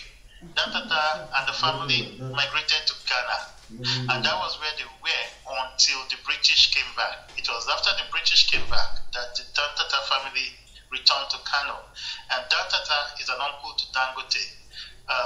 Makes sense now why Dangote feels more at home in Lagos, maybe. We don't know. So this was what went on at that time. They destroyed all the wealth of the Hausa city-state so much that by the time that the British showed up, the place had become really a backward place. It was a place of chaos. The man that came and said he wanted to turn it to a paradise, they turned it to a living hell. I'm going to read, as we go on much later, I'm going to read what Lord Dugard said in his journals to England about what he observed in Hausa land, and the reason why they had to amalgamate them into Nigeria, because they saw the Fulani people as these ruthless people, that if they can do this to Hausa people, then they will be able to hold Nigeria hostage on their behalf in future. So because Hausa land was not even part of the Berlin Conference of Land that was supposed to be granted to the British, it was supposed to go to the French. So, but when Lord Lugard came and started seeing the penchant for Hausa people, who were desperate for liberation at that time. They were the first people to pledge allegiance into his army, the West African Frontier Force, WAFF. So he saw their loyalty, he saw their docility, and that was when the obsession to take the North and put it as part of Nigeria began. And of course, when they were leaving, the same people who did all this to Hausa people, they realized that they are the ones they can use to help keep Nigeria hostage. And that's why they did all that gerrymandering they did at independence to make sure that power went to them. First of all, they destroyed Aminu Kano's momentum. Aminu Kano was an idealist in the same ranks with people like Awolowo and people like Opara. He too was a socialist like them, and he represented the liberation of the Talakawas. So the British checkmated him by saying, oh, no. Anybody that wins election on the North must be accepted by the emirs. And because the emirs did not want the Talakawas to rise, they were able to checkmate Aminu Kano from that angle. And they now brought in a direct descendant of Usman and Fodio. By the way, these were the people who supposedly brought us Christianity. Now, it will be a paradox for the people who told you that your ancestors were savages and that they had something shining to give to you that would show you to paradise, not to be able to trust the people they turned to Anglicans, to Baptists and all that, but to now make sure that power went to a direct descendant of a jihadist who did all these things we're talking about. That's just an interesting paradox and food for thought for some of us that are still in this mental slavery of Otumba. See, it's hard to speak my mind. Go ahead, my brother. Speak the word. Go ahead. Don't be afraid of anybody. No, they will start giving me back chances. Preach, Pastor, preach. Preach it. Okay, I'll take a break now and let the floor get open. We need to tell ourselves the truth, Dad. Thank you, Bunker. Yeah, of course, there's nothing bad in saying the truth. You know, if you say it, people can counter what you say or they can accept what you say. So I don't think there's anything bad in you saying your mind or speaking the truth. Thank you, people, for joining this program today in Yoruba Nation, Racism, Slavery in the Fulani Caliphate, Usman D. Fodio, Jihad. Thank you for joining us. You can be part of this movement. Kindly join the Yoruba Nation room. Kindly join the club, and so you'll be aware of any time or we schedule a room or any discussion. You can be part of it. We have various programs. We have various discussion. You know, from building a nation to about Yoruba history, about whatever history you can think of, talking about European history, American history. We discuss it here in this club. You can be part of us and we can achieve great things together. Thank you, Bonka, for your submission. You know, as usual, you are our reliable friend, our reliable soldier. Do we have anyone that have a contribution or question? I would just like to say something very little. Okay, Mr. Bami, you can go. Then I saw Bo flashing also. So after Mr. Bami, then Bo can go. No, don't keep Bo in the reserve. I need Bo for a picture. Yeah, Bo might have probably Bo have something different, just to add or something. Mr. Bami, you can go ahead. All right. So I noticed that in the past, Bunkam was something, back channel with a lot of bombardment and all that. But my brother, I just want to tell you that you're doing a beautiful work here. You are educating us because in order for us to know where we're going, we must know where we're coming from. And that's exactly what you're doing. This is very educative. It's very expository. If you're going to fight any enemy, you must study your enemy. You must be very close to your enemy. You must know how he thinks. You must know how. The next step. I don't know if you understand what I'm saying. So, Bunka, please, if there is anything that we need to know, let us know. Because when we are here, we should open our minds. And let's debunk our mind away from this idea of, Christianity, Islam, all these things that we're talking here, they are far, far beyond than that. You know, so let's don't get unnecessarily religious about it. Speak the word, say it as it is. Then, if you're not comfortable with it, you know, you don't have to take it. You don't have to accept it. But for someone like me, I want to learn more. I love history. This is what they have been hiding from us. Thank you.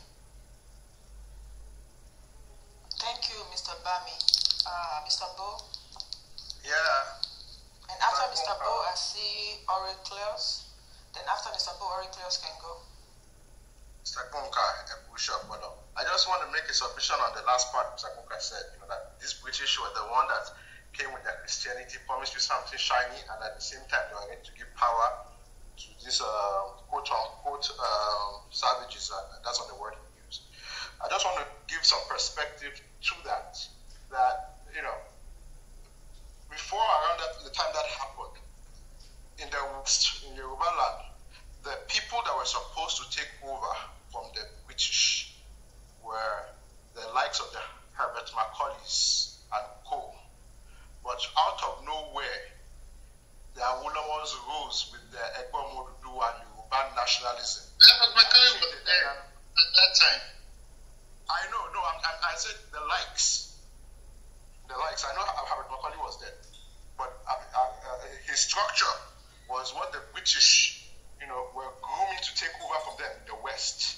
And then the likes of Awolowo with his Egbomodudu and Yoruba nationalism came out openly Yoruba traditionalism, even though he was a Christian, you know, and he sold that to the masses. It took the political power away from the Sabo elite that the British had groomed. So that scared the British. So they had no other option than to hand it over to the ones that would do their biddings in the north, because the ones in the west had been schemed out of things. I just wanted to give that perspective. Thank you, Mr. Bo. Oracleos, you can go.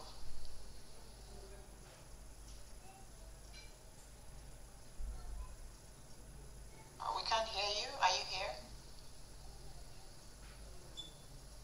Fine, it's done. Okay. When Bonka was into the movement within the Hausa nations, I was wondering, what was the state of the people in the modern part, south, and southeast? Was it that the Fulani man couldn't move towards that axis during this time? I hope if we don't get there, we'll do a part 2. But it's a chronology, and we can't skip the chronologies. That's why. Yeah. Can I point out something real quick? Yes, sir. Yeah, open to being corrected. There's something I heard recently, and it hasn't like stuck like that. So as regards why the British handed over to the Northerners instead of some people in the South and all.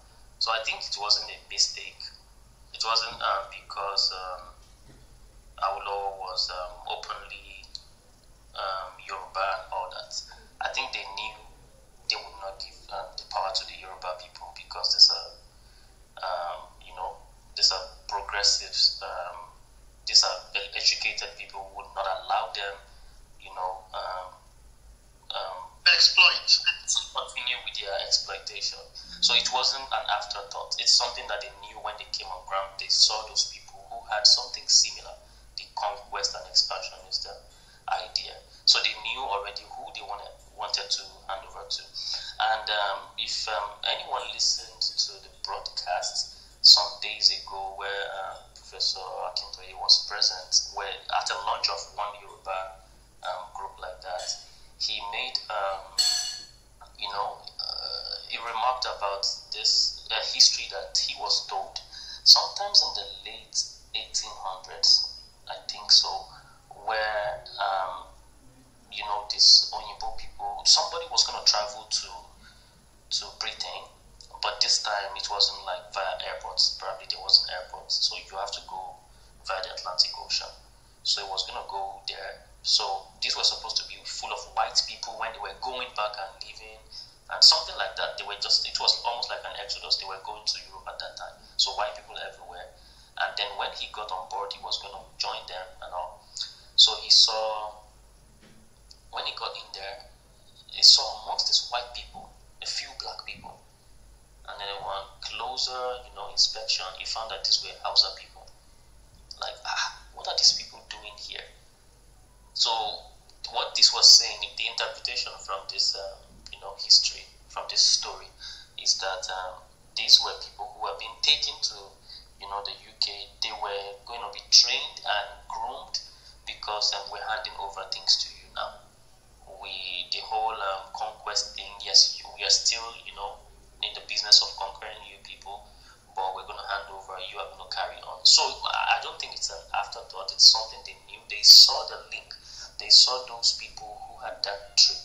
They saw those people who would, be for their own people rather than against their own people. So they knew, this region called Nigeria, these are the ones that will do the job. So in my opinion, I may be wrong, I feel like it's not an afterthought. They knew exactly what they were doing. They handed over to those who had something. You're absolutely right. Yeah, so can I just speak to that? You're absolutely correct, 100%. The point I was trying to make is that in the West, in furtherance of that position, the people that were supposed to also take over were puppets that they had groomed in the West.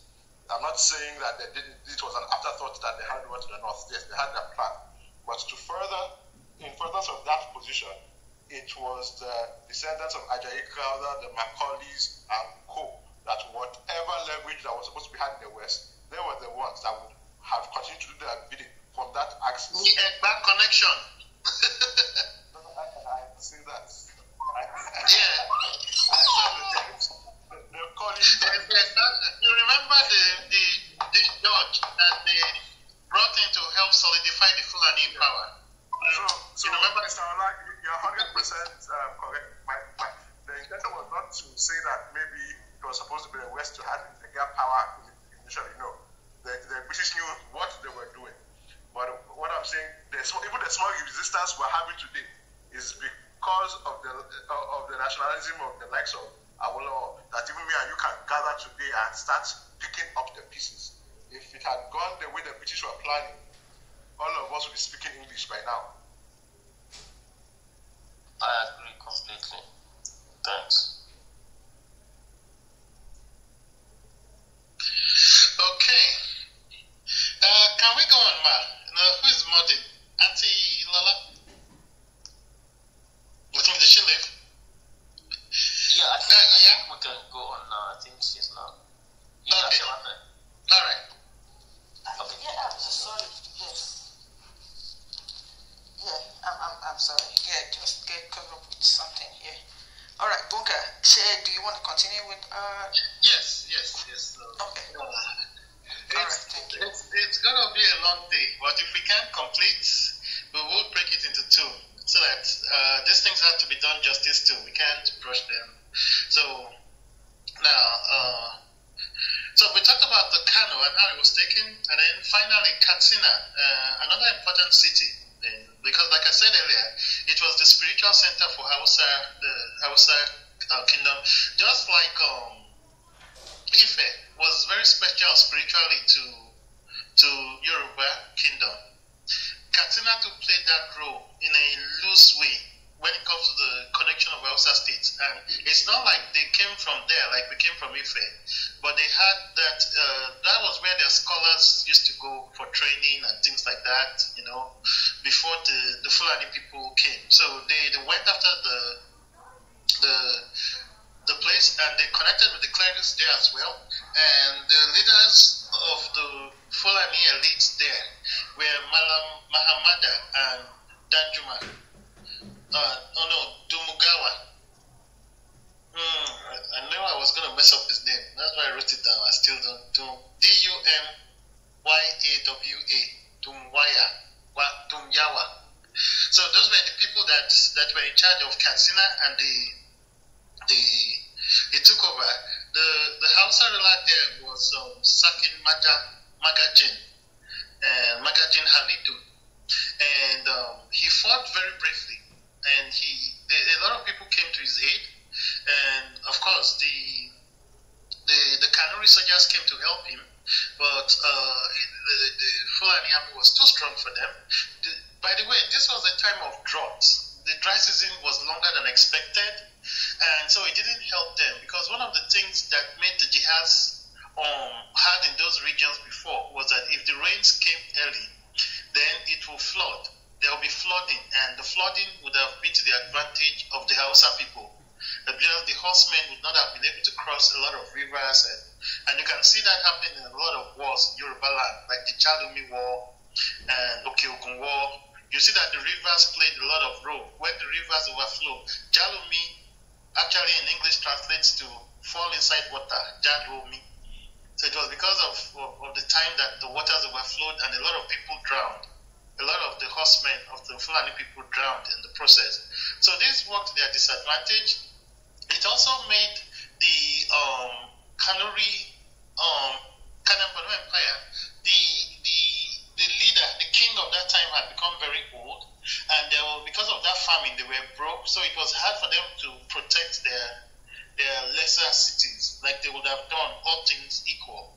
But they still did all the things they could, and sacking Halidu.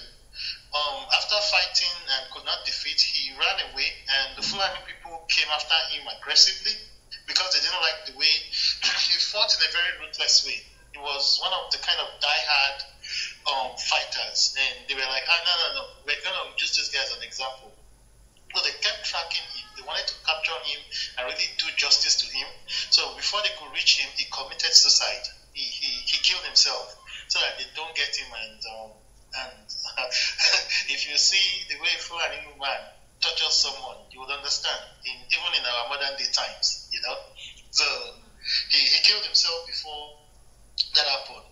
Now they decided that they were going to go after the biggest of the guys, and that's the Kanuri people.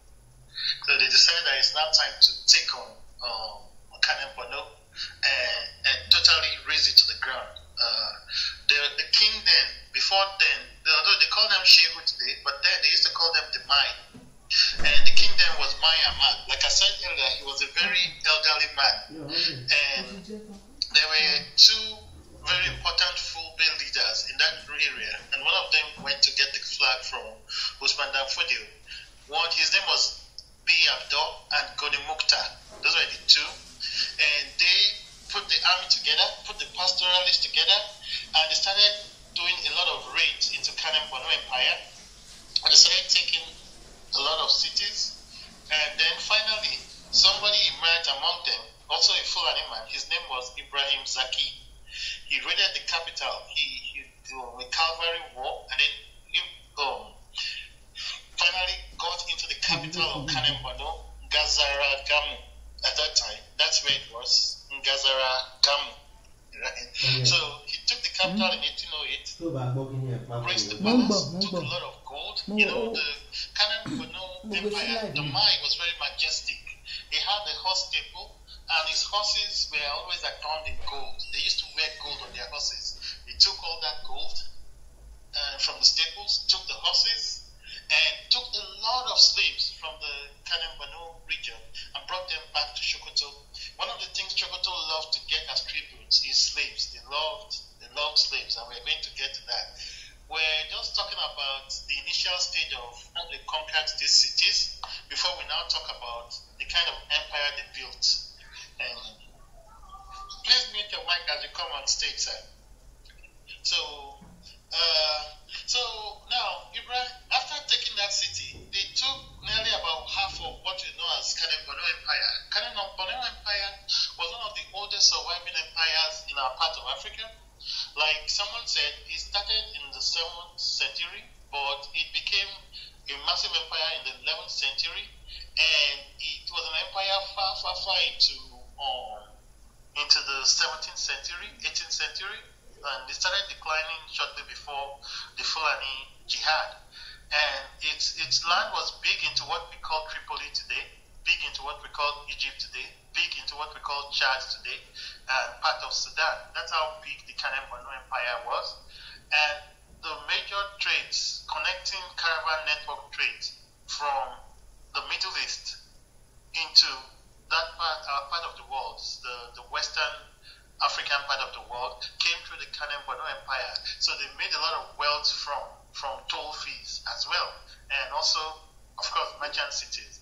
There's a very important lake at that time called the Lake Chad.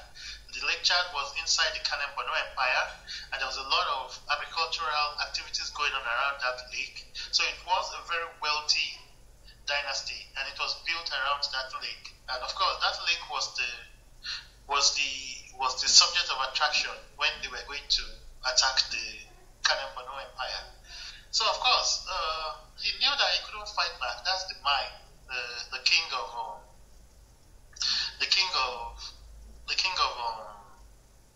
Kanem-Borno. He knew he was not going to be able to fight his people back, and then he consulted his spiritual authorities, and they suggested someone to him after doing their divine duties who can help them to fight the Fulani people. And his name, he was a scholar, and his name was El Kanemi. So now, El Kanemi is up till today is a great legend among the Canary people. He spent his early years at a place called Mazip in the Saharas. He's a very widely traveled man. He had a degree from Tripoli.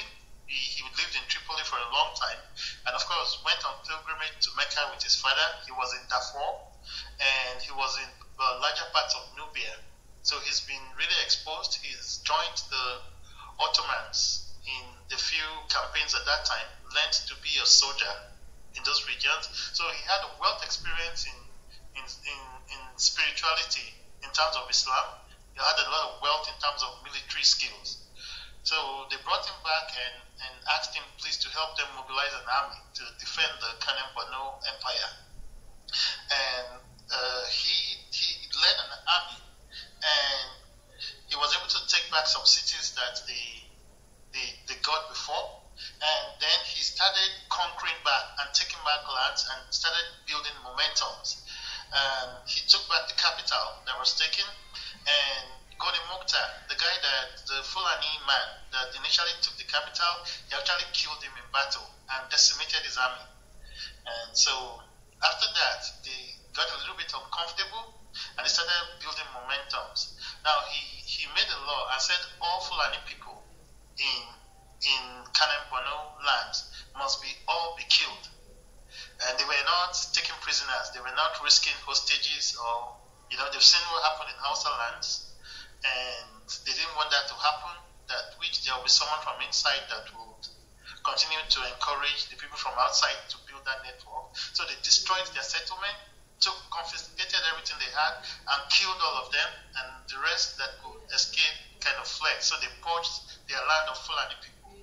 So, of course, he was given lands, and he would eventually emerge as the strongest man.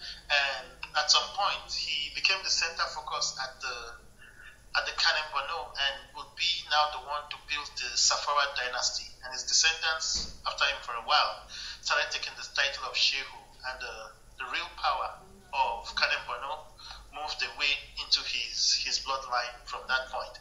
And of course, till today, he's still respected among the Canary people. And one great thing he did was that he was able to kind of consolidate the rival factions inside the Kanem-Borno Empire, most especially the Shua Arabs, the Tilbu people, the Tuareg, and the Begami people. Now, during the time of Sultan Bello, who had now become king after the death of his father, Usman down Fodio, Sultan Bello was the man they named Sultan Bello Hall at University of Ibadan after. Ridiculous, if you ask me. The man that tried to destroy your ancestors, and you honor him by like that. I don't know if it's Stockholm syndrome, but there's some things that just never make sense to me. But of course, Ibadan was a federal university. So, and of course, Sokoto, we will get there, and you'll see how Sokoto did a lot to destroy Yoruba land.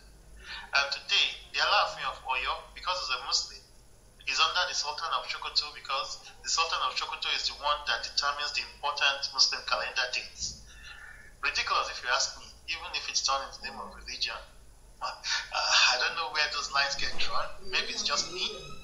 But, of course, he they started coming again to attack the cities. And this is what the Fulani people always do. They find a way to claim that you're not a true Muslim. For example, I want to read something. It's page 89. And the book I'm reading is the book of Jihad in West Africa. And it was, a Fulani man traveled to northern Africa, Morocco and all those places, and started observing the Hausa Muslims, and then came back to tell Usman Fodio and the people that they are not true Muslims. And he said, they call them what we call the Boris. Bori means people who mix traditional worship with Islam, and so they're not pure. But if you ask me, that's what the Fulani people do, even though they pretend not to. But so now, his name was Ahmad al-Timbuktawi. So it says from page 89 that Ahmad al-Timbuktawi was a full-back cleric from Timbuktu, as his name indicates, who performed the pilgrimage in his first decade of the 19th century. On his return home in 1813, he had occasion to observe the religious practices of black African community in Tunis, which consisted primarily of enslaved individuals from south of Sahara, who were identified according to the towns and places from which they had been dispatched across the Sahara, such as Kano, Katsina, and Borno. These identifications did not allow a determination of whether they had been Muslims before their enslavement. But as far as al-Timbuktawi was concerned, they were not practicing Islam in a manner that met his approval. His comments therefore provide a perspective of how Muslims, especially Fulbe, viewed society of sub-Saharan Africa and thereby justified jihad. In his opinion, the blacks of Tunis were involved in spirit possession cult, known as Bori in Hausa, which warranted their enslavement. I'm going to read this again. In his opinion, the blacks of Tunis were involved in spirit possession cults, known as Bori in Hausa, which warranted their enslavement. He considered Bori a form of religious practice that violated the tenets of Islam on the basis of what he saw in Tunis. He asserted that it is disobedient to be. Okay, yes, this is. Okay, so consequently, Consequently, al-Timbuktawi believed the blacks of Tunis were rightly enslaved. Usman Fodio in turn inspired a generation of people to oppose Bori and used that as a pretext to eventually enslave Hausa people.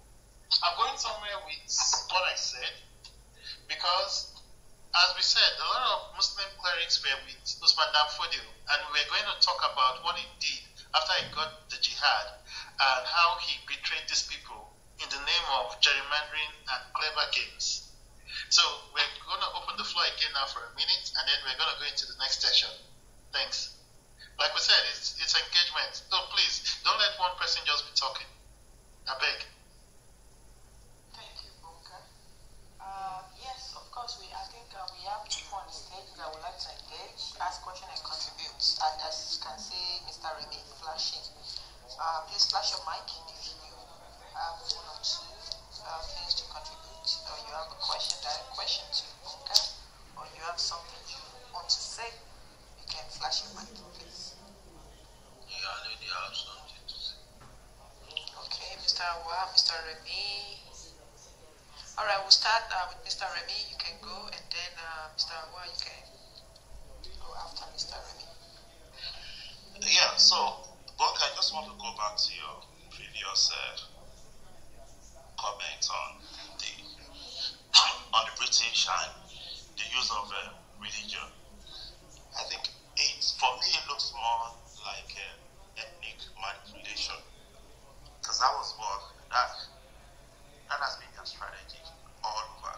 So when they created the Hausa-led military, they kind of typecast Hausa people for the Fulani people as a martial race, right? And that's been their strategy. They did the same thing in India. The Belgians did the same thing in Rwanda. It has nothing to do with religion. Say, oh, you guys are fantastic, the other guys are inferior.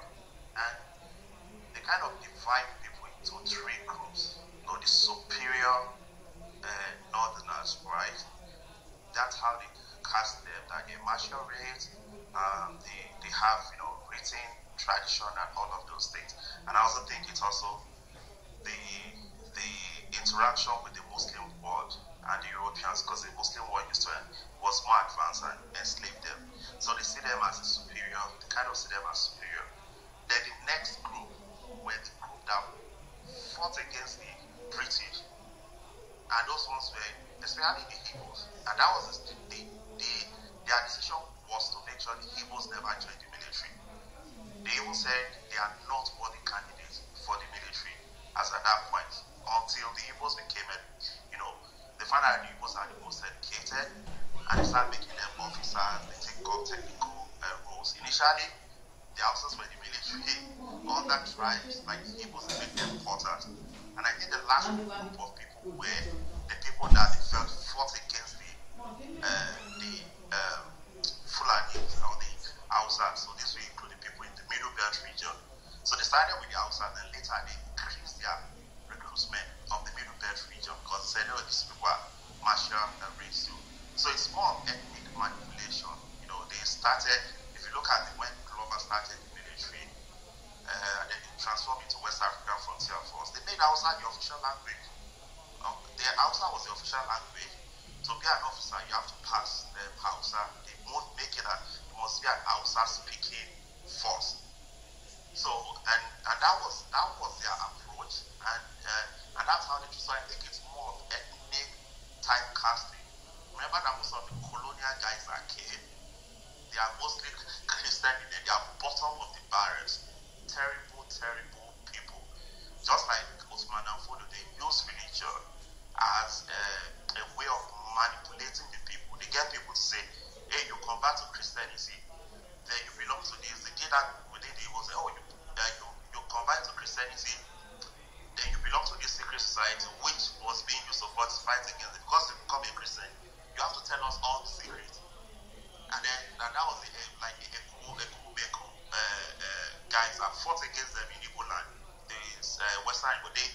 They used, that was how they got the secret. They converted people to Christianity, made them to tell them the secret, and they used the secret to fight. So it was more of ethnic manipulation. They just use religion as a tool for advancement of that. Thank you. All right, Mr. Awa. Until the lions have their own historians, history will always favor the hunter. Awa, do you want to, is Mr. Awa still here? Okay. I think, do we have anyone? Anybody with any submission? Baba. Yeah. I just wanted to add a little of my thoughts to this. Everybody knows the common saying that says history often repeats itself. I don't think history repeats itself. We repeat history, and that's why it's important for us to know history. I mean, a lot of this history we're learning, it sounds like it's a common, right now, ongoing event. Because earlier we were in the study room when somebody said, don't forget about what happened in the past. This is what's happening now. But the resemblance, and it feels like a continuation, a repeat. So, and it's important for us to know these things. We didn't learn these things in school. And I'm glad that we have a forum like this where we can actually sit down and hear all of this. That's just my little contribution. Bunka, thank you for the work you've done. All right, thank you. Bunka, do you want to continue or you still need more time? Yeah, I'm here. Okay. Yeah. So, going forward, our academy was able to build a very good base for them, but they didn't stop trying to attack him. And the wars went on even after Usman Fodio's death, and his son was trying to attack them. And he got to a point then, I'm trying to, our academic history, page 93.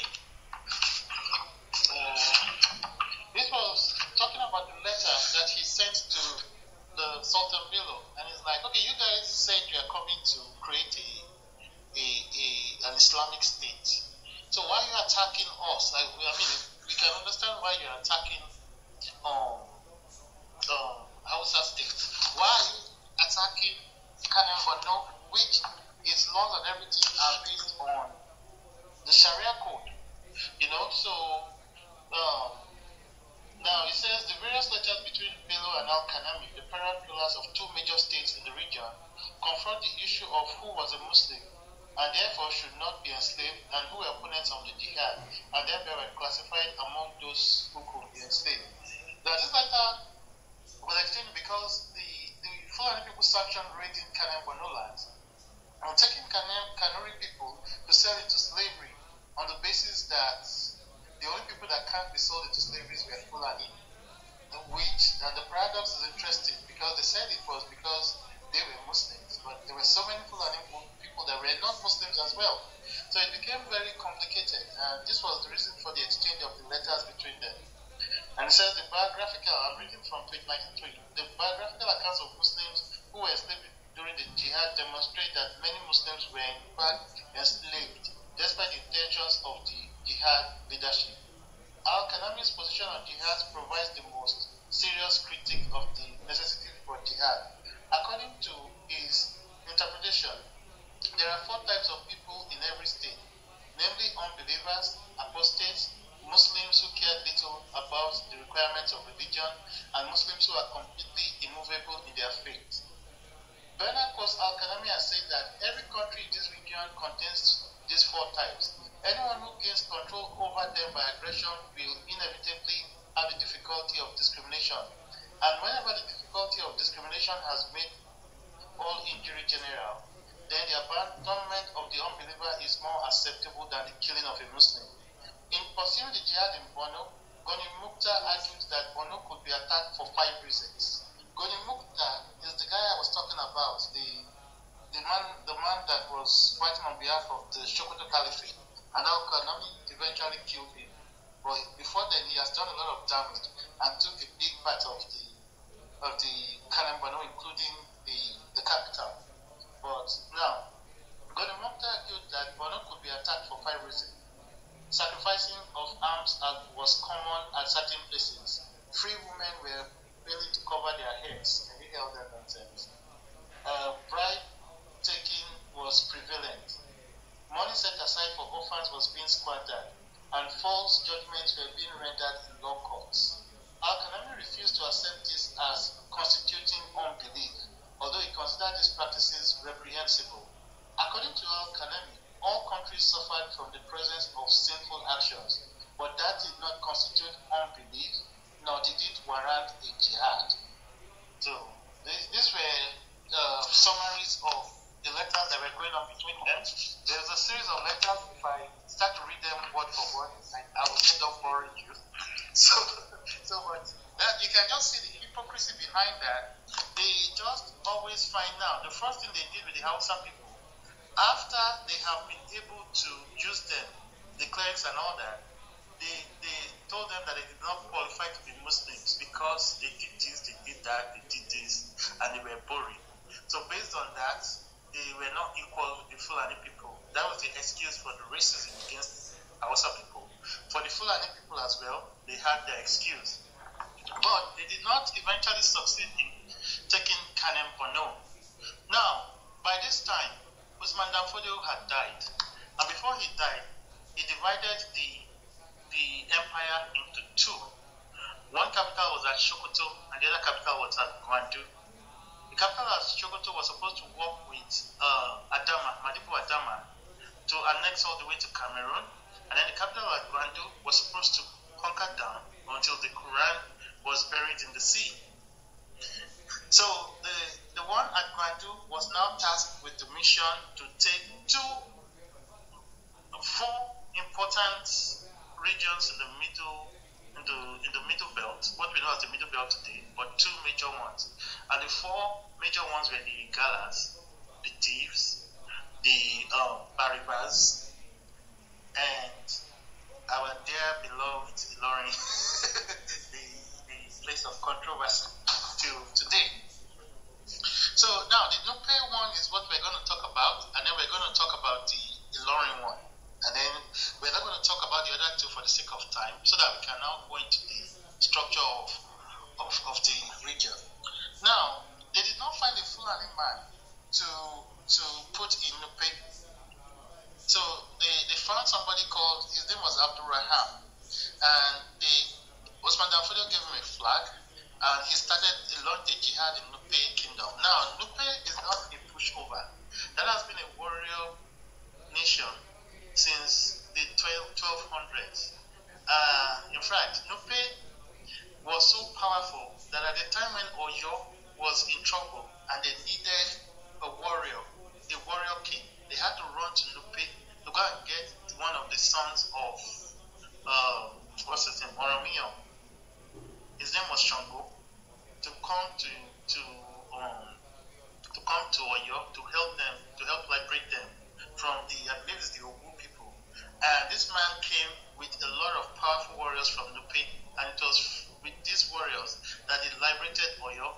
Now Nupe has been known to fight some very powerful wars.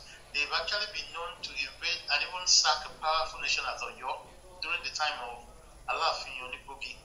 And that was what sent Oyo people to exile. I believe it was in the 1500s. And they were in exile for about 100 years. So looking at all this, we know that they were not an easy pushover. So this was where Mesujamba strategy started. They didn't have that network of nobility in the Hausa kingdom like they did in the south. So this was where their character as Mesujamba began, where they would side one person against another person.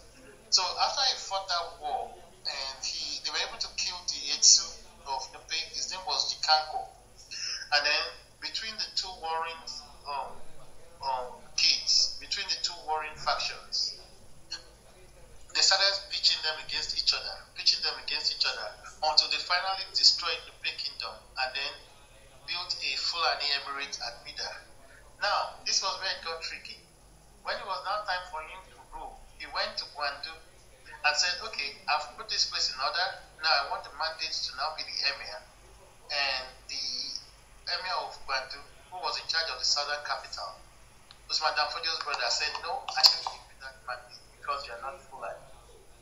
And then they brought somebody that was Fulani. His name was Malam Dendo. Malam Dendo came to Nupe and within 3 years mobilized all the Fulani people that were. Can you mute that to come on stage? He mobilized all the Fulani people that used to be under Abdurrahman to come under him. Within 3 years, they launched a coup and executed Abdurrahman, and then Dendo took over the throne at Bida. So that was how they used a non-Fulani to do the dirty game. And when it was time to reap the reward, they took over. Now, our beloved Ilorin finally, I saved the best for the last. Ilorin became a very important buffer state between the north and Yoruba land during the reign of a king called Alafin Ojiji. It was a big place for elephant hunting in the good old days because of its grasslands. A lot of wild animals were around that place, and they found a lot of animals there. And killing elephants was a show of bravery in those days, before the real wars started, right? So now, because of what those places in the middle belt, a lot of raiding used to happen. And then there were a subgroup of Yoruba people in that region known as the Gomina people. So they went to the king of Oyo then, Alafin Ojiji, and said, please, can you help us put Igomina into a centralized government? And is there a way we can now pledge our allegiance to you so that they stop raiding us? And of course, Alafin Ojiji did that. And there was a very powerful elephant hunter in that area. His name was Oladeri. Oladeri in English means elephants. Hey, elephant hunting made me wealthy, made me prosperous. Oladeri. Did I get that right? Oladeri actually means almost like the opposite. Yeah. Well, elephants. It wealthy from elephants. I got wealthy from elephant hunting. From elephant hunting, yes. So Laderi became the first regional governor there, and he pledged his allegiance. So now his son was Pasin. Pasin was ruled in Loring. It became a dynasty where when the father died, the throne went to the son. Pasin became king at Loring during the time of the atrocities of Basharuga. And we know the story of Basharuga, how much of a tyrant he was at Oyo. Maybe we will find another day to say his story. That's another interesting narrative. So he was one of the people, one of the Alafins wanted him to help so that they can find a way to get rid of Basharuga. So when Basharuga discovered, he raised an army and invaded the Loring, and they brought out Pasin and killed him. Right? Now, his son, Alupin, also became a king at Loring. Alupin now teamed up with the area of Okakafo of that time. It was an area at Jasheko. I think his name was Oyabi of Jasheko. And the king on the throne then was Alafin Abiodun. So they built an army, and they eventually came to Oyo and defeated Basharuga, killed him, and destroyed his whole family. Now, Basharuga, one of his sons, Ojo, escaped the land of Baribas with a lot of wealth, and he raised his own private military, and then came back again to revenge. So, if you notice, there's been a kind of tension between two noble houses. One is the noble house of the Basharuns, and then one of the noble house of Laderi, of which Afonja came from, and then one is the noble royal house, because they now intermarried into each other. Laderi married into the royal family, and so did what's his name, Basharuga, because he's one of his great grand nephews, Ibolioli. His mother was actually daughter of Alafin Abiodun. So you can see that they all infused. So there was a tension of nobility by the time Afonja came into power. So Afonja was trying to break away from Oyo to build his own private militia, right?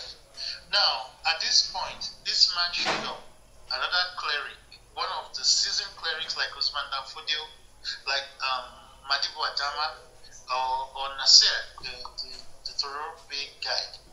He showed up at Loring, and his name was Alimi. Now, Alimi, I believe, was introduced to Afonja by a man called Sholag Beru. Sholag Beru was the first Muslim in Oyo that I know.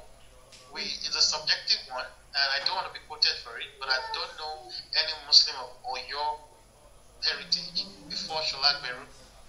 So, but he was the one that brought the converts, Muslim converts, and Afonja gave him a land in the Loring that is known as Okesi. So now, he told the Fulani soldiers, that was Afonja, as a people that he could use for his campaigns because they would not be loyal to Oyo. Now, one of the mistakes he made was that he did not know what the Pulaku code was, and he saw Alimi as just an alpha that had no ambitions because of the way he carried himself, because of the way he behaved. Now, they started doing something in Loring that was very common. He brought in a lot of jihadists from the north, especially from the Sokoto area. After the jihad, those people who have participated in Usman Danfodio's jihad and all, he brought them to Loring and then infused them into Afonja's army. And Afonja started conquering the Ibolo province, the place we know as Ibolo, and that's the north of Yoruba land, which used to be part of the Oyo Empire. He started annexing them and breaking them from Oyo. So he played a big role in weakening the empire. But now, the Fulani people that he brought started becoming restless. Guess what they were doing? They were going to the highways, kidnapping women, raping women, taking people for ransom, invading people's houses, invading cities under Afonja's care, and taking the people and selling them into slavery. Now, people became very uncomfortable, especially the Onikoyi, and they went to Afonja and persuaded him that, listen, they can't be killing your people like this. There's something that needs to be done about it. So he sent for Alimi and said, okay, Alimi, why are your guys behaving like this? Can you tell me? Guess what they asked for? Well, Alimi said they are restless because they don't have walls. Can you create walls and in every city that was conquered, make them governors there so that they will behave themselves? Does that sound like Ruga? Maybe, maybe not. But that was exactly what Afoja did. They started declaring wars and they started taking more and more lands and started settling these Fulani people there to be the regional governors. Now they changed the whole military details around him. Every time Afoja goes to war, he lets Alimi sit on his throne and judge the people based on the code of ethics. Because as usual, as we started, these people were seen as bright minds, as great judges, as people who could teach young people to become right princes in terms of knowledge and wisdom. So they were highly respected people, but they were also dangerous people. In a way where a lot of people did not see.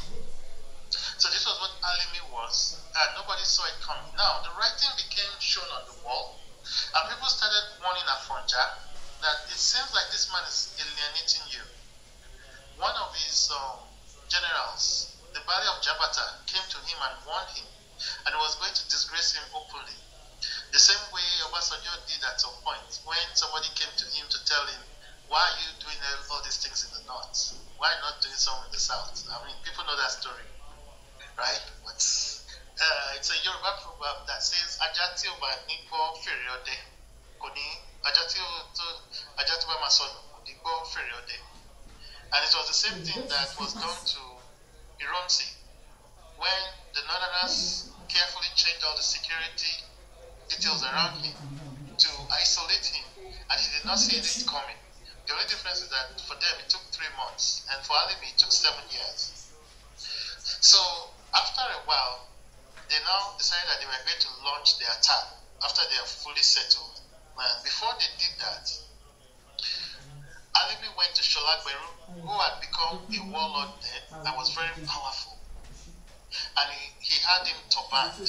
Now, turbaning is part of the Quadria order and says, when I turban you, your loyalty becomes to me, never to your tribe, never to your nation. It's part of their, what I would call their spiritual ritual, or that guarantees loyalty in the name of the religion. So that was the final straw. Now, when they closed in on Afonja and they decided that they were going to attack him, of course, the person he would run to was his friend, Sholagberu. He said, Sholagberu, please come and save me. These people have come, they've isolated me, and they're about to kill me. By that time, they've turned him into a prisoner in his palace, and they were going to close him on in. Sholagberu said, no, I can't help you, because I've been turbaned, and my loyalty is to Ali. So he looked the other way, and that was how they were able to get Afonja. They chased him out of his house, they burnt his house down. He ran out to the streets, and they pegged him out at a tree and killed him with over 40 arrows, piercing his body, because they felt he had jazz. So they felt he was going to disappear. So even though he was bleeding and lifeless, they kept jabbing him with the arrow until they were sure that he was totally dead. Sorry to tell you, and they burnt him afterwards because they were afraid that he would come to life. They burnt him. Yes, it's the same fear they had of Ironside, the road. When they took the crocodile walking stick. These people are fearful people, but yeah, they did that. We'll take a break now. I'll take a break now before we go into the final stage of how they now use that to attempt to launch into Yoruba land. And this is where we will now need my good friend. Is Bo still around? Okay, Bo is around. Okay. Hello? Can people hear me?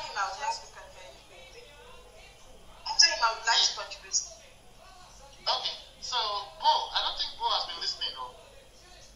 Bo, are you there? Deborah? I would really like to hear his perspective. Okay. Oh, are you here with us? Let me just mention something. If he's not here, I won't take time. Just a little moment. All right, go ahead, Ijele. Okay. You know that before Twitter was banned, there was this propaganda that was going on about Queen Amina, that there was never a person called Queen Amina, that it wasn't possible for a woman to lead people in northern Nigeria. I don't know if anybody ever heard that. It was actually a thing on Twitter and on the internet. I don't know if anybody heard that. I did. I just thought that you mentioned it here. Yeah, the Fulani people do not want Hausa history to be spoken because they want to, as much as possible, corrode it. But unfortunately, they're also playing into it. But of course, we can't speak for them. It's their fate if they choose their destiny. We can only speak for ourselves, you know. Yeah, true. Thanks. Thank you, Bonka. Even though, as you're saying it now, what Afonja did and how they killed him and all that, even though it's kind of like, you know, when you think about it, it's painful somehow. But at the same time, you think, well, he was a betrayer, and then, you know, killed by the sword, he died by the same sword in his own case. And it's a shame, it's unfortunate that a lot of people are not even learning from that experience, like from what happened in the past. I wish our people would learn, and from history, I guess this is more reason why we don't even know about history, and they don't even want us to know, you know, because I don't think if we know how these people behave in the past, we will still be what we are today.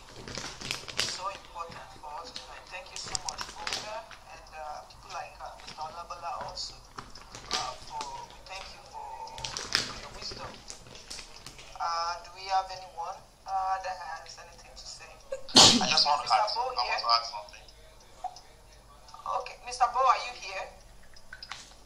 Probably Mr. Bo is not with his phone. Mr. Remy, go ahead.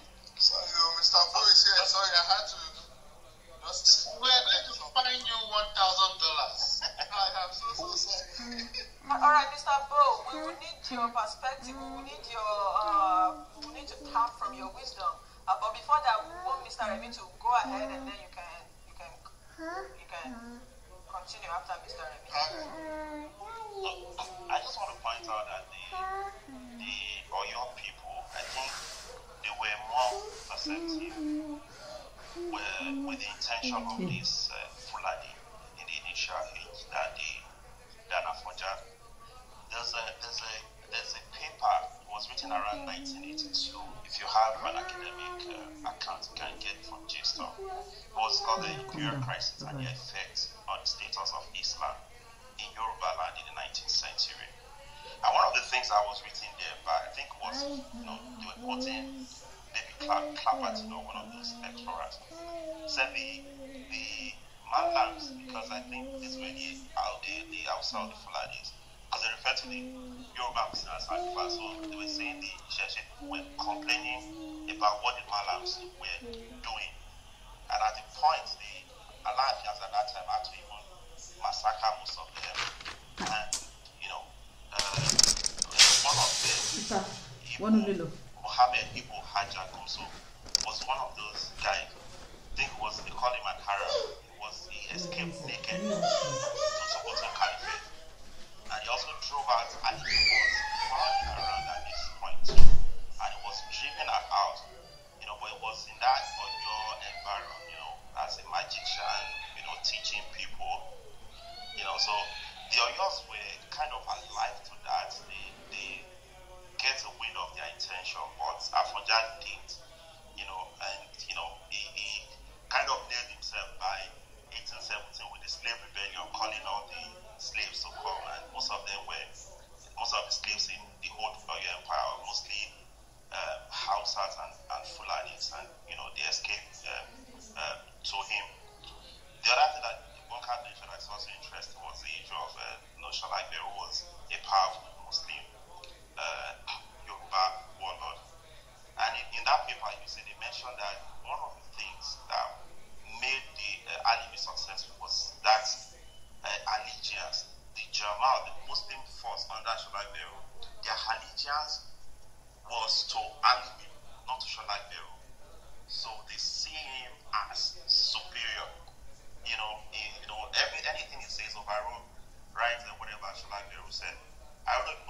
getting this. The other part of that was eventually when they, got rid of Abuja, they started, they went back to that same old trick of, the Yoruba Muslims under Shanaberu were not practicing pure Islam. And then we know what happened after that. So it's still the same old trick. I'm always wary of reformers. Thank you. Be wary of reformers, especially if they don't come from people that share the same ethnicity with you. I couldn't agree more. Sorry, I missed quite a bit because I had to address some things, but I just feel it's a good place to jump in with what I was saying earlier. When Mr. Kwanka was talking about, when the whole jihad was brewing, and just before it was brewing in the Sokoto area. So this is a good time to talk about what was happening in our own side of the divide that led to what happened in Ilori and etc. So as I said earlier, Islam wasn't new in Yoruba land, especially in the Fodio axis.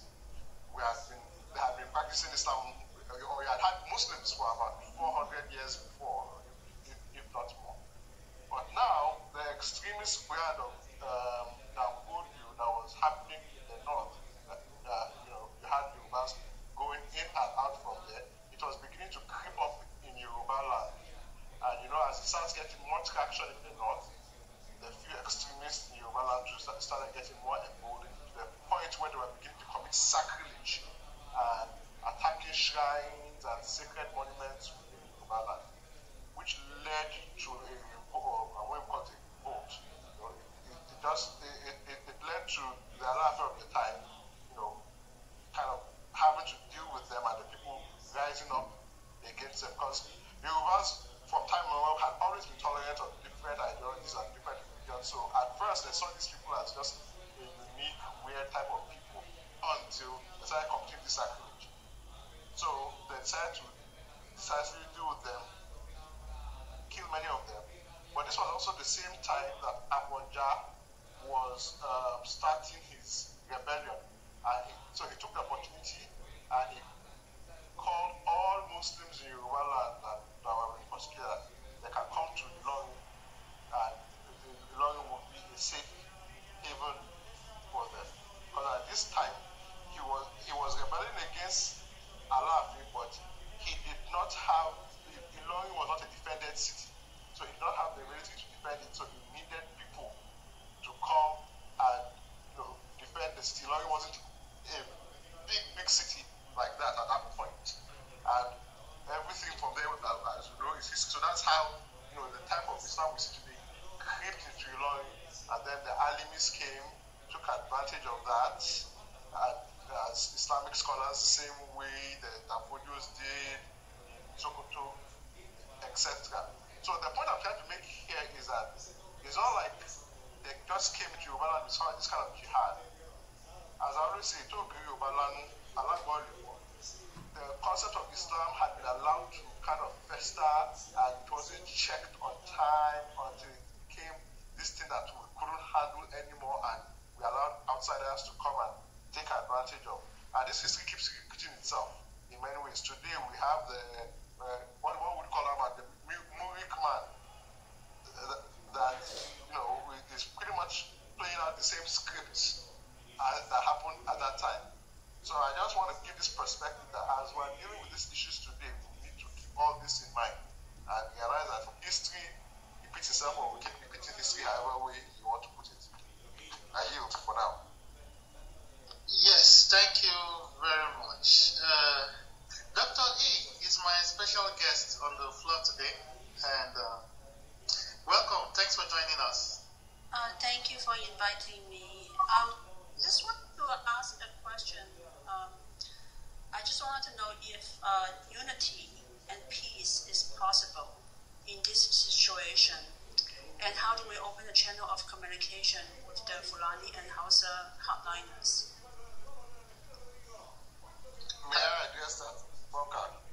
So, Dr. E, I would invite you to a private closed sessions with fellow Yoruba agitators, because I know what you are doing, and I know that you can be of very great help. We may not want to go that route of seeking peace, but we would have a closed door sessions with you and discuss our personal grievances and why we feel like it may not be a good idea, and then we can brainstorm about it. Okay, just something to that effect, Mr. Bonka. Just one line. Yes. So the unity, any kind of unity and peace you're asking about in this context will be the unity of the horse and the rider. And we know those who consider themselves. We'll do that privately. Yeah. I think Mr. Bonka, I think Mr. Bo can, Mr. Bo can finish whatever the statement. Okay, just all right. Phrase, yeah. All right. Just, yeah. Okay. Yes, I was going to say any kind of unity that will happen will be the unity of the horse and the rider. And we know those who consider themselves the rider and who they want to be the horse. And we, on our part, are saying instead of having unity of the horse and the rider, as we say in Yoruba, instead of the leopard to be the carrier of the lion, let everybody hunt separately. Is it possible for me to just say a one-liner about my major concern is? Please, I would love to say something, please. Yes, let her go first, sir, and then you go after. Oh, Auntie, can you mod? Yeah. Sure, I'm here. Yeah. I'm sorry, I'm confused. Is it okay for me to speak that one-liner, or? Yeah, you can continue, Dr. E. Then Mr. Kemi, you can go after her. Okay, thank you. I just want to remind everyone here that we know the history of colonization of Africa, and we know the tactics of divide and conquer, and we know that Nigeria is the #1 economy in Africa. If Nigeria divides, then there is a vacuum. There is a power vacuum that is easily for other countries after other Western powers come in and break down the continent. So I just want to, that is why, to me, it's so important we find a way, even if separation is necessary, it should be done in peace. That's all I want to say. Thank you. Dr. E, before Mr. Kemi say what he's about to say, I would just say this. Nobody on this stage is calling for war. Nobody is calling for a bloodshed. This is just a room to educate people, like to make people understand the history.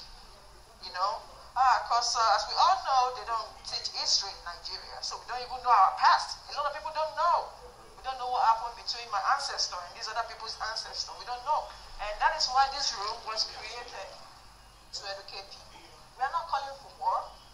And this is a disclaimer. We are not calling for war. We are not calling for bloodshed. This is a room, this is a club to educate people. And this is a club of people that says, this is what we want. We want to determine our future. We want to determine how we want to live. This is a club on how we discuss about that. Mr. Kami, you can go ahead. Yeah, thank you very much. I was a bit curious. I don't know where that statement was coming from, that a kind of peace or friendship or whatever. I'll say this clear to everybody on this platform. This is the last opportunity that we have to be self-determined. And once we lose it, we are gone. And I will say point blank, without fear of contradiction,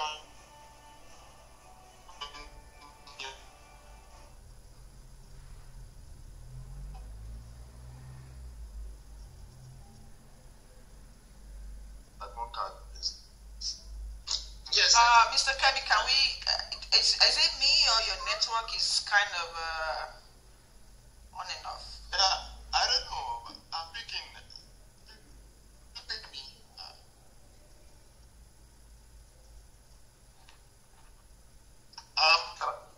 Okay, so Mr. Kemi, come out and come back.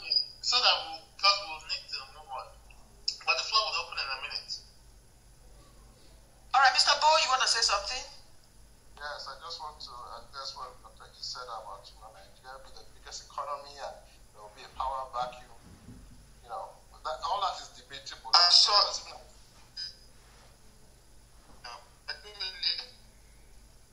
Yeah, Mr. Kemi, your network is too bad. Yeah. Okay. Okay, thank you. All right, Mr. Bo, you can continue. So as I was saying, all that Dr. E said is debatable, but let us even assume it were true. For us as Yoruba nation, what is the use of being in the largest economy that we are the primary creators, but not the primary beneficiaries? Again, there's a saying we have in Yoruba: instead of the leopard to be a slave to the lion, let each do its hunting separately.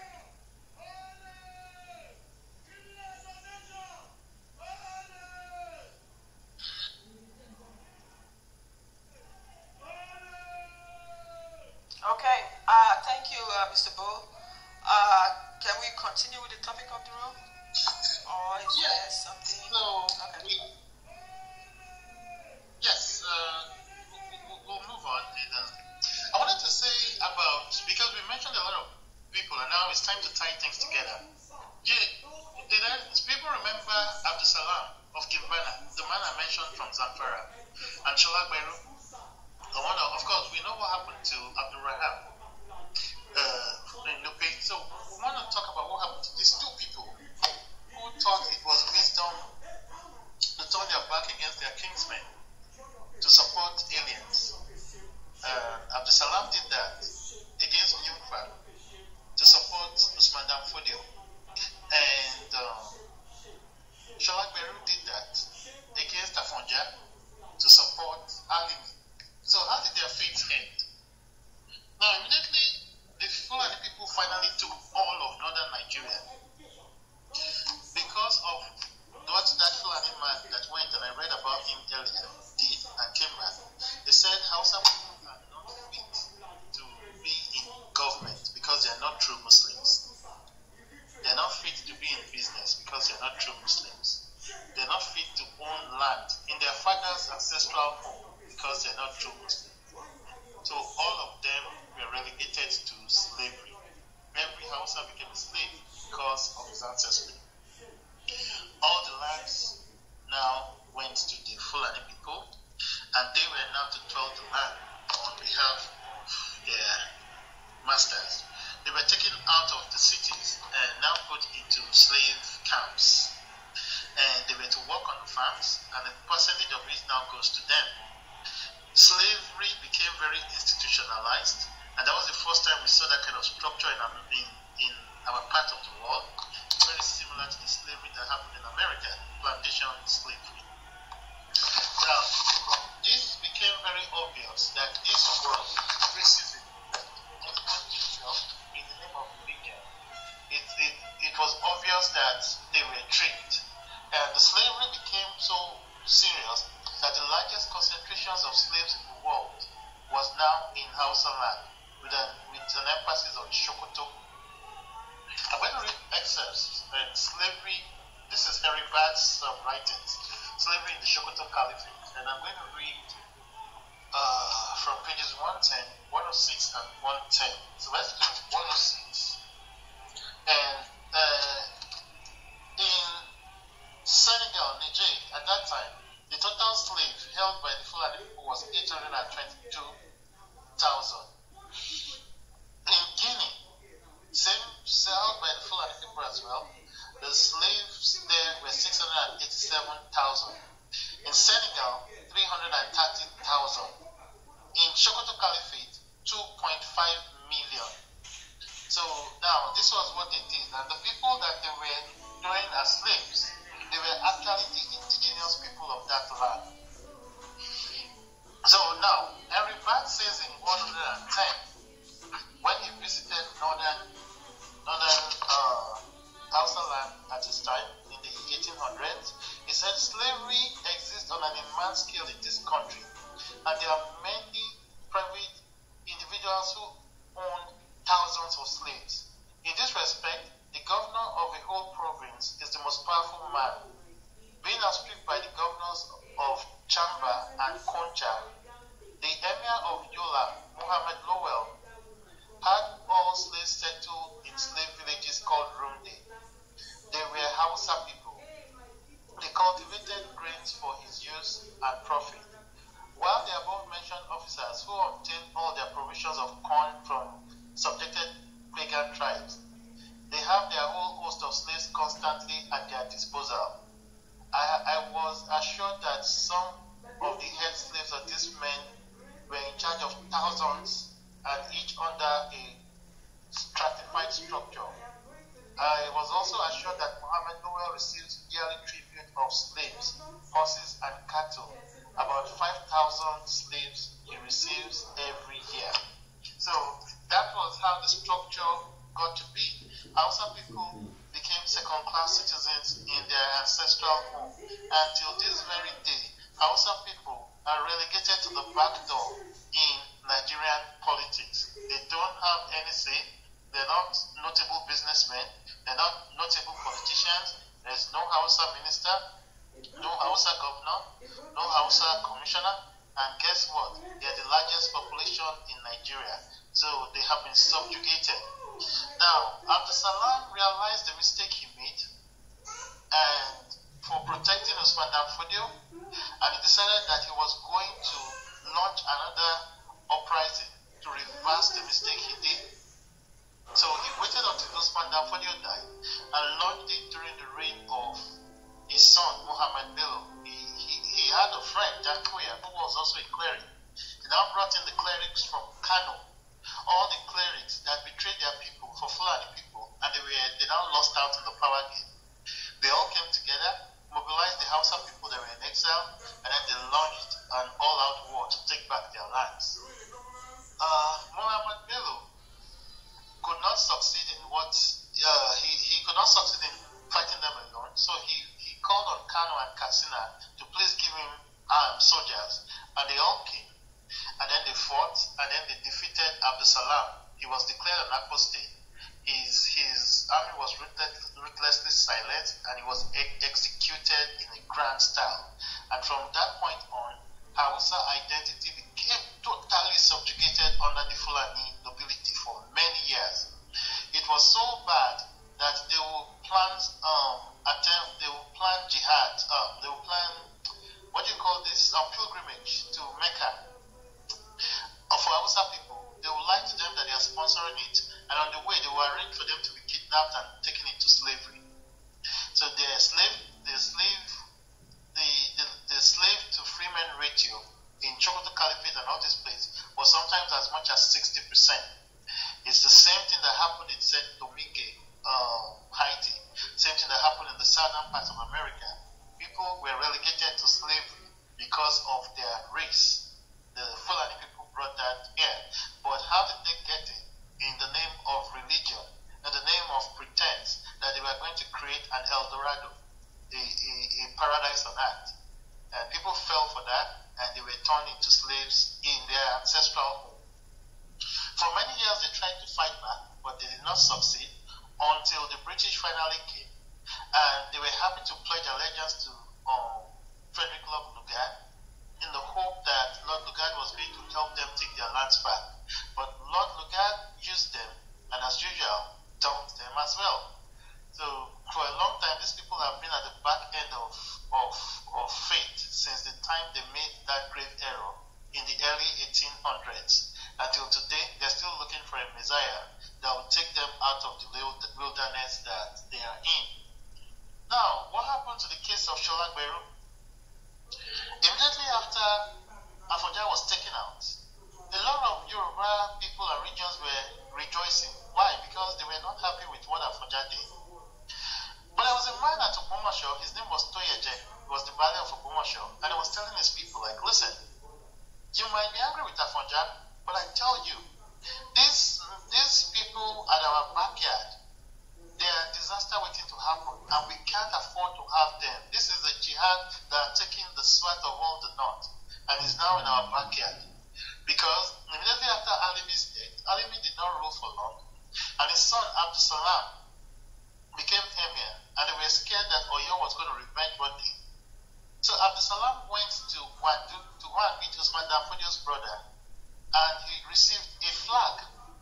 So officially, Ilorin became a part of the Sokoto Caliphate with the capital at Gwandu, and they were hoping that they were going to use Ilorin as the launching pad to conquer to the coast. So this was what Toyeje, who happened to be the new Kakanfo after Afonja, was complaining about. So he built an army together and said, I'm going to go in here and I'm going to conquer, I'm going to take back Ilorin and I'm going to chase away these Fulani people. But guess what happened? They went back to Sholagberu, who at that time had built a powerful militia, and they now asked him to help. And Sholagberu gladly helped them. He pledged his soldiers and his boys to Abdul Salam, and then they went after Toyeje and defeated him. And after they defeated the Kakanfo, they got emboldened, and that was when the conquest of many of Yoruba land started. They started taking the land one by one. But unfortunately, the Yoruba identity was much stronger. They could not subjugate them the way they subjugated the Fulani people. And they were resilient, they were very resistant, they weren't going to go down without a fight. And there was still the Oyo Empire, a bigger one, and there were still a lot of Yoruba nations that would gladly come and help if there was the need. So this was where the Mesojamba strategy started from. Mesojamba is what we know Ilorin for. They will say it's part of their what we call Oriki, ancestral praise. So they say Ilorin Mesojamba. It means Ilorin, people who know how to divide and conquer. It was this Fulani style that they used in Hausa lands effectively. They used in Nupe land effectively, and they had used it in Ilorin effectively. And they were about to use it to annex all of Yoruba land so that they can conquer to the coast. So what did they do? After Sholagberu has been able to completely rout off these invasions against them and has been able to successfully protect Ilorin, Abdulsalam went to Sokoto and went to meet Muhammad Bello and told him that he was not comfortable with a Yoruba man being the head of his army. And he said he is noticing that Sholagberu was becoming very rebellious and he would rather not have a Yoruba man, especially all the Yoruba people, rather than pledge allegiance to him as the emir, they pledged allegiance to Sholagberu. And so it was hard to annex them and make them look like the inferior people, like they did to Hausa people. In fact, nationalism of Hausa people started in Ilorin when they saw what Yoruba people were doing. And a man called Bako led a Hausa settlement there to try to work with the Yoruba people to see how they can salvage their losing pride and identity. Bello sent a large army into Ilorin to help destroy the momentum of Sholagberu. They laid a siege on Okesino, where he is the king, the regional lord over there. And for many days they attacked Okesino until they starved most of them to death, brought Sholagberu out, the man that helped them to hold that Ilorin kingdom together, the man that helped them to fight his brothers off, the man that was turbaned into the Muslim Brotherhood to turn against his people. They brought him out and openly executed him and got rid of all Yoruba influence. And that was how they now suddenly took Ilorin under their care and prepared to now launch their invasions into the interior of Yoruba land. The floor is open for contributions again. Thank you. So, if I may come in here, so all that is very true, but I insist that as Yoruba people, we must know how to deal with the narrative. Everything that happened in Ilorin is still ongoing till today.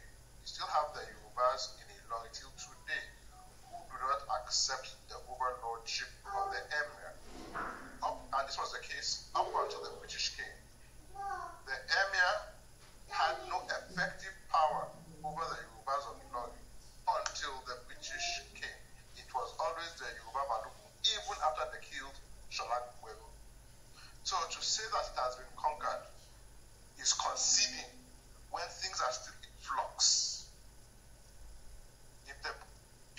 create Yoruba Nation today, or even if there's restructuring today, and without the Nigerian military, I'm telling you, there will be no emirship in Ilorin. So it has not been effectively conquered. They need all this apparatus of state and everything to keep it. They held it because the British came. If the British had not come, I don't want to go into the history of the next steps that the Ikiti-Parapor and the back channel talks between the Ikiti-Parapor and even Ibadan that were part at that time to go back to Ilorin and keep the Fulani out. But the British put all those things on pause. So as Yoruba people, psychologically, we have to look at it that way, that Ilorin is on pause. We cannot say it has been taken. To say it has been taken is to concede defeat without concluding the fight. That is the point I'm trying to make here. Ilorin is on pause. Let every true Yoruba son and daughter understand that it is on pause. And when we press play, we will know who owns Ilorin. I yield.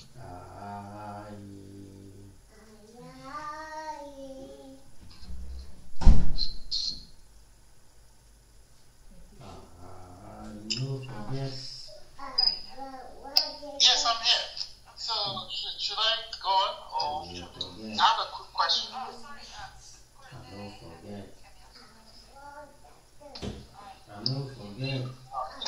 Quick question. As for the Hausa people, I have heard and read that there are still, just like the gentleman who mentioned about Ilorin. Of course, the Hausa man was not the case of Ilorin.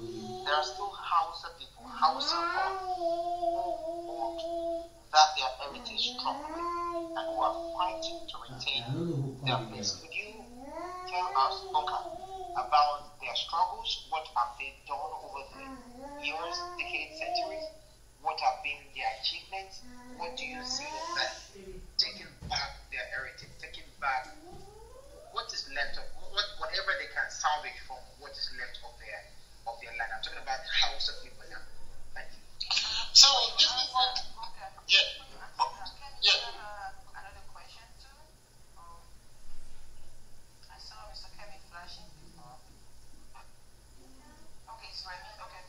Yeah, I think can people hear me now? Well, I'm thinking my network is still like okay, thank you very much. Like what the last person said, I think when I wanted to say something last night, and maybe if they have peace or anything, I beg everybody's pardon, like, we are not asking for war. Somebody have cleared that. But the fact remains that we will not be in second class in our ancestral land. And everybody that comes on our land, is that place are supposed to be the second class. Our wealth will not be used to nourish any infidel in our midst. We are not asking for war. What we are saying is clear this time around. We want to protect our territory. We want to protect our people. We want to govern ourselves. Our egalitarian society, we have to return it back. And like somebody has said earlier too, that Ilorin has not been conquered. Me as a person, I'm emotionally and mentally and psychologically attached to Ilorin. It is a part of Yoruba heritage. It may not be today, it may not be tomorrow. But let any Janjaweed in the house, or their cohort, or the Jambas, or whoever they might be, bear in mind, we are coming back. Like the Yoruba will say, as we are coming back and we are coming back as before. Ilorin belongs to us, and we will take it with the last blood in our vein. We will fight. It may not be a physical war, it may be a psychological, it may be a political, but whichever way it is. Our forefathers fought them and defeated them when they wanted to go beyond their boundaries. The Mesujambas will know where they belong and we will put them in place. Thank you very much. That's why I actually want to reiterate. I want everybody on this platform to have that understanding. If Ilorin belongs to the Yoruba, I will claim it with the last blood in our vein. Thank you, Mr. Kemi. Remy, you want to add? Yeah, so just to buttress that, buttress what Bo said, Ilorin. There was I think the guys African American that made a trip around 1861, called it a pilgrimage through my father's land, Campbell. And he visited the Egbara countries that they visited Ilorin too. And one of the things he wrote there, I'll quote from, I think page 6 of the article, it said, "The people of Ilorin are not all Muslims. There being also a large, almost equal proportion of Yorubas, heathens. This, aided by a powerful Balogun, occasioned King Shita considerable trouble and might one day remove him and his party from power, an object openly avowed." So it wasn't like the Yoruba Fodio, it was the Yoruba land, and I think it was the British that halted the momentum of the Yorubas. And this was 1861. They were openly challenging the legitimacy of the Emir at that point under the Balogun. Yeah, can I add one more layer to that? Sorry, just to add something. To say Ilorin is conquered, there are, north of Ilorin, after the River Niger, there are Yoruba towns that the Fulani did not take. To say Ilorin is conquered is to concede your brothers on that side of the divide and to give them away. So, every Yoruba man and woman, Ilorin is not conquered. If you do that, you are selling, you are not even selling, you are dashing your brothers, the ones in Jeba and all those surrounding towns, you are dashing them away. All those Obas now that were never conquered, that through the apparatus of state today have to be buried, bowing to one way in Ilorin. You are now dashing them away. So we must change the narrative. Ilorin is not conquered.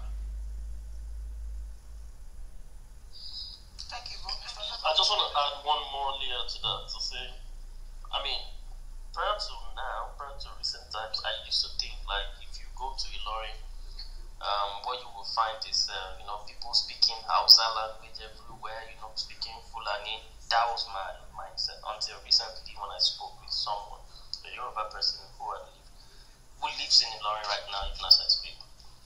So I was talking to this friend. She has served in the north. And I was like, do you understand Hausa? I want to ask you a question.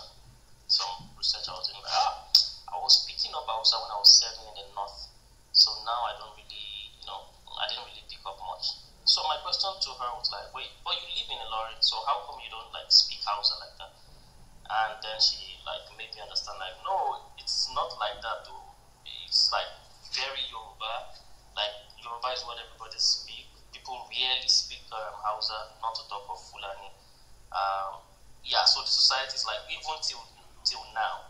So I'm just buttressing what has been said earlier. Even till now, the society is very much Yoruba. It's just the Nigerian state that gives you the impression of giving so much power to the emir who rules there and make it look like it's a northern, everybody speak Hausa like that. People speak Yoruba. Even the Yoruba, I think they speak Yoruba, perhaps better than Fulani or Hausa.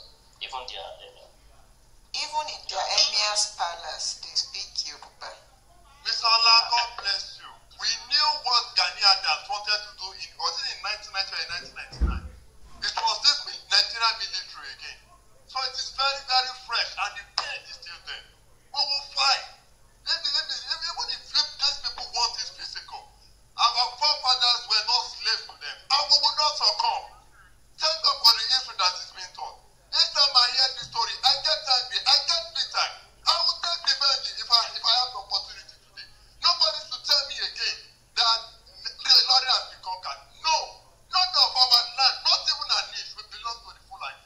All these stupid bastards. We will take your uncle.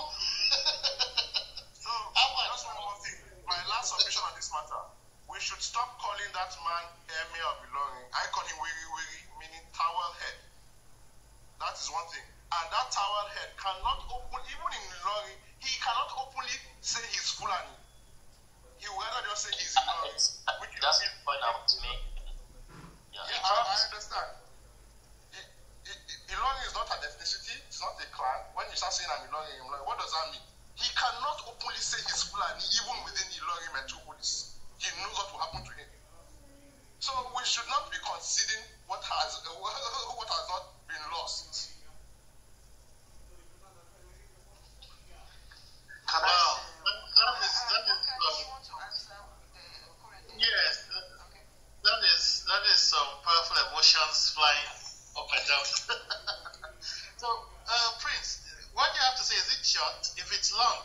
wait for you for the next session before. It's very short. Okay. Actually, please bear with me with my voice. It is due to the rally at First Avenue in front of the New York. So long as it's not Corona, it's not Corona. Actually, what I say is about everything that you guys have been talking is a very educative and awareness of our history that has been robbed from. I mean, we have been robbed of our history. So it's now to make an amendment. Or somebody mentioned and said that the equatorial power that Nigeria has no power. We are being disgraced everywhere in the world. The economy, when they divide Nigeria is combined with a lot of nations. It's an amalgamation of a lot of nations. Let everybody go. Yoruba, I don't speak Hausa, I don't speak Fulani. It is no must. Let everybody go. So all we should keep talking about is how we are going to Yoruba are going to go on their way. The Igbo are going to go on their way, and we can come back and do business together. This don't have to continue. There's a lot of killing everywhere. The Igbo knows how to improvise. Yoruba, we need to improvise. The Middle Belt, they need to improvise. We need to let the Fulani know they are not God. Now we've been seeing them as God. Everything needs to be changed. We need to change the narrative. We can't do the same. This is not about religion. It's not about. It's about people's life. It's about the indigenous people's life. People are. If my land is being taken away from me, I have 10 hectares of land, not acre. I cannot do my farm in peace. It's just there, occupied by Fulani herders, occupied by Fulani people. Who gave them the land? I have 4 houses in Nigeria. I cannot go because I'm scared of what is about to happen. Please, my people, we are all family, for sure, including the Hausa. And if Fulani said we don't have to be together, I mean, they want to conquer us, let them go back to wherever they come from. Let them go back. Majority should carry the vote at this point. How long are we going to be having all this discussion without improvising? We need to do something. We need to do something. We should stop talking about them. We can push them out. We can push them out. We can stop them politically, psychologically. We can stop them. This is 2021 for crying out loud. Everybody, please, I'm begging. We need to stand up and do something. Igbo people are good people. Hausa people are good people. We don't have to stay together. We don't have to. We can later come back and, do things together, business together. Okay, Prince. We'll come back to you. Yeah. So. Right. Thanks. Right. Okay. So, in the case of the Hausa people, yes, they've been doing a lot to fight back. First of all, when Lord Lugard came, and they rushed into his army, they thought he was going to help them fight. They were the ones going with Lord Lugard in all the campaigns where he took back all those Fulani lands. They went as far as Sokoto to take Atahiru, the Sultan of Sokoto, and remove him. By that time, slavery had become institutionalized, that there are 9 stages of slavery. Each slaves now had categories. Slave category 1, category 2, in terms of their level of freedom. That was how bad, and that's what got transformed into what you see as Al-Majri today. They became so bad that all the emirs lived in walled cities. They called them rabats, including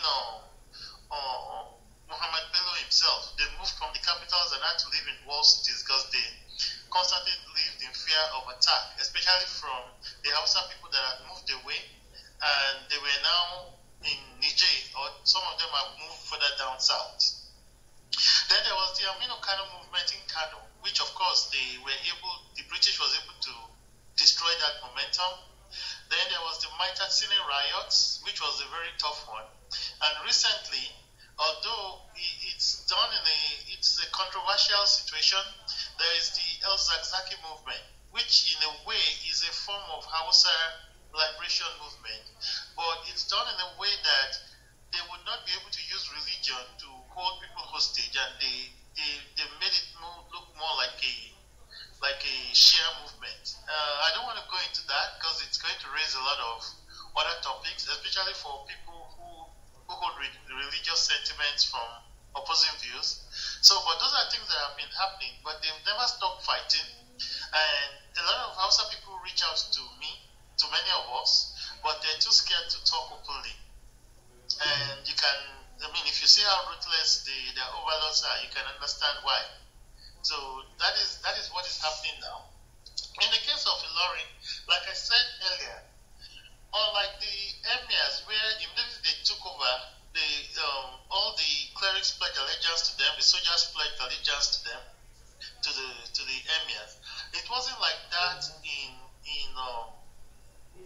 it wasn't like that in our side. And Ilorin was a sub-city of Oyo. So they constantly lived in fear that Oyo would one day attack and take back Ilorin. So the brutality with which the Fulani people were to Hausa people, they were not like that to the Yoruba people that were at Ilorin, and they happened to be the majority.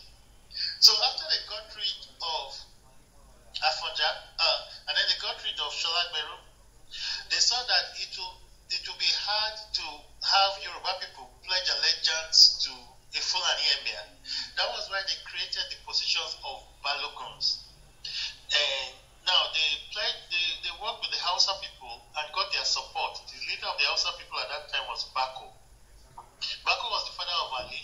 Ali was the leader of the Oshogbo War of 1840. And then Ali was the father of Karara. Karara was part of the people that fought the Kitipara War with Ogedengbe and Fabumi Okemesi, and it was the one that launched the invasion into Offa. There was the Jalumi War that happened after, but he was the one that launched the invasion that Offa had to move from their old kingdom to a new place. That's why Offa today is known as Offa Tedo. Offa Tedo means, when they say Tedo, that means they can be turned Tedo. See, how do I say that in English? Like, Tedo means you move from somewhere, and then you Tedo. That's where you establish. Yeah, establish. So that's why they called it. So a lot of things happened, but he now grouped them into Balogun. So there was the Balogun Yoruba, Balogun Hausa, then Balogun Fulani. But then the Balogun Yoruba still was very powerful because of the population. So they broke it into two. Then there was the Balogun Anamanu, and then there was the Balogun Yoruba. But out of all of them, Balogun Anamanu rose to become the most powerful, way more powerful than the emir. The emir lived in fear of him. And this is how it worked. The emir did not control their regions. Each of them, Ilorin was the first federating structure that we had, because they were grouped into 4 regions, and each region was a lord and master of himself. But the emir now became like a supreme authority, and all of them, for all the taxes they got in their regions, 1/5 of them, 1/5 of their tax was given to the emir. Now there was a Balogun Anamanu. His name was Ali Nokoju, and I'm going to read something from this is Yoruba Walnuts of the 19th century, and I'm reading from page 170, just so that we can know how powerful the Balogun Anamanu was. And come with me. It says, okay.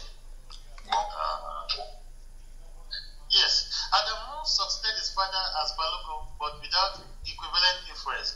While Ali Inokoju, who became the most senior Balogun, was yet to pose a major threat. Emir Moma,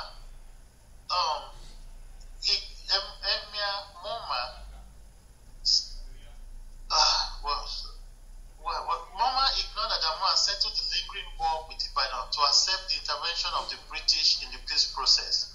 With the British on his side, Moma ordered the Ilorin forces to abandon Offa and subsequently cooperated with the British in other peace initiatives. However, if Moma had relied on the British to level the playing field... Okay, let me give you a background to this.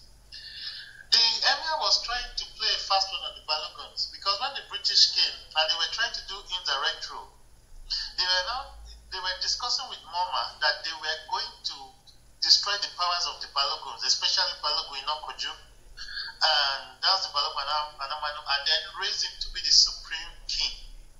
So he was cooperating with the British on a lot of things and kind of disrupting the structure in place and kind of corroding the influences of the Balogans. And so that was what was happening here. So that's why it said from page 170 that with the British on his side, Emir Moma ordered the Ilorin forces to abandon Offa and subsequently cooperated with the British in other peace initiatives. However, if Moma had relied on the British to level the playing field with his Balogun, he was later to realize that the sovereignty of Ilorin was being gradually eroded. In 1895, the British prevented Ilorin from maintaining their Ajele in 2 Ekiti towns, thus reducing their revenues accruing to the Balogun, as in other places during this time. The inability to create new wars meant the soldiers would be restless. On September 5, 1895, Balogun Inokoju staged a palace coup, killed Moma, and replaced him with Emir Suleimanu. So I just wanted to read that to let us know how powerful these Baloguns were. So that was how influential Anamanu was. He was angry with an emir, went into the palace, got rid of him, and replaced him with someone else of his choice. So it was totally different from what was going on in the north. They had all this influence, but of course the British reversed that and made the emir powerful over all the other people. So that will be I believe this will be the final stage of the session for today, but we'll be coming back at another day to do a part 2. So the plot.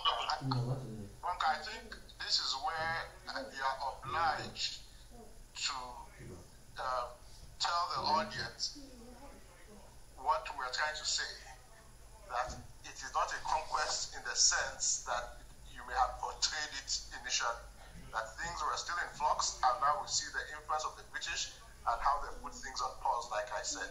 I think you owe it to your Yoruba audience. Just my Well, Ilorin broke away from the blueprint of Yoruba nation. There was an emir, Abdulsalam, who went to Sokoto Caliphate and received a flag, officially annexing Ilorin into the Sokoto Caliphate.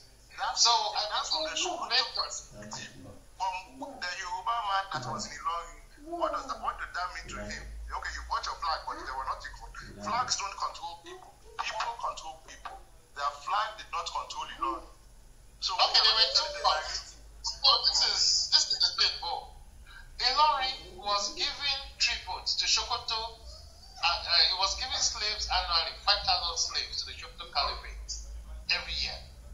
Right? That was one. 2. There were 2 wars that were fought. I believe you know the Eleduwe War. The Eleduwe War was fought in 1830. And that was when, by that time, Ilorin has been able to conquer a lot of important Yoruba cities to the north.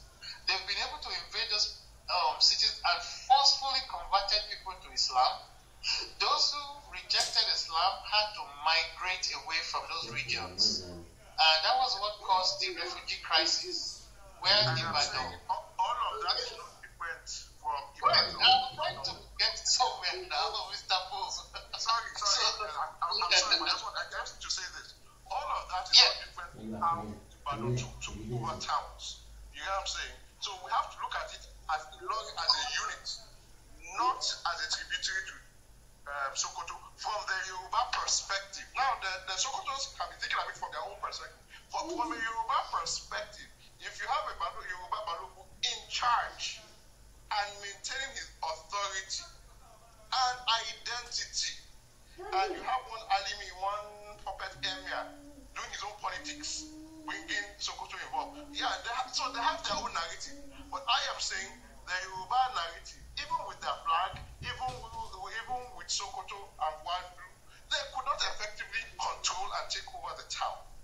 They could not effectively separate them from the rest of their Yoruba brothers. So now you are turning internal Ilorin politics to a conquest by foreign invaders. Internal politics and getting help in your internal politics is different from saying an external force has conquered you.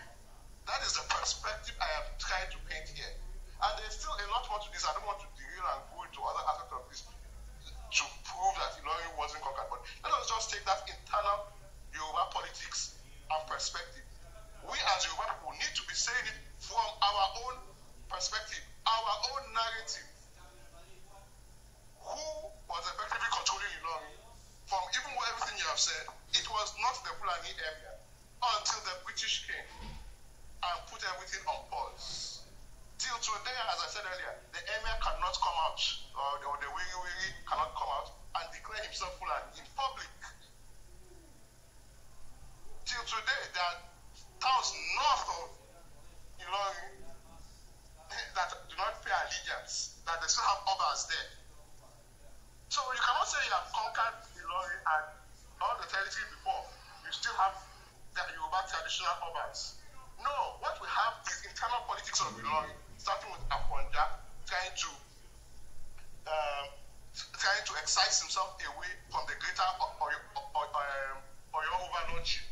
So let us not confuse the internal politics with an external conquest. That is the point I'm trying to make. So this is what I'm trying to say, and I'm looking at it from an intellectual perspective, not from, trust me, I would love it to be that way, but we're just looking at the semantics. If you pledge allegiance to someone that, now I'm a part of your emirate, and in the wars, and as I was saying, during the Eletiwe War, when Alaafin Oluewu went to pledge with the Baribas, there was a Bariba king, Eletiwe, him and his soldiers. And by the way, the Fulani tried to conquer the Bariba lands.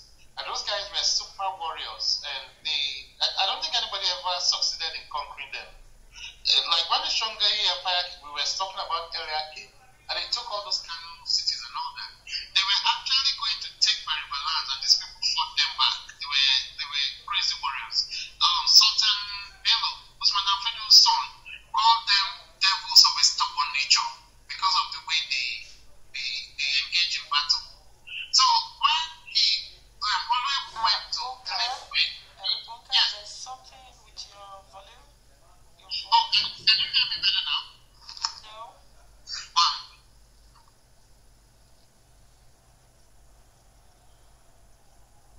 Hello?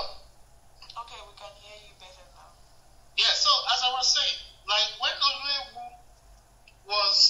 they wanted Oyo to come and pledge allegiance to Ilorin. That was at that time, Abdusalam was not the king anymore. His brother Emir Shita was the king. And remember that Emir Shita was the one that eventually sacked Oyo and sent them all into exile, where they eventually had to move to the new Oyo that you see that Oyo is today. They had to leave. They had to decide Oyo Katunga for good. So now, when they went to meet Eletiwe, and Eletiwe brought the army, Abdusalam, Emir Shita, got scared and ran to Bello in Sokoto. Bello gave him 100,000 horsemen and soldiers. They were led by a man called Esukoji, Egusoji, or something like that. So that shows that they were really, really under the sub-emirate of the Fulani, the same way all the other Fulani emirs pledged allegiance to Sokoto and got flags. It's the same way Abdusalam did. So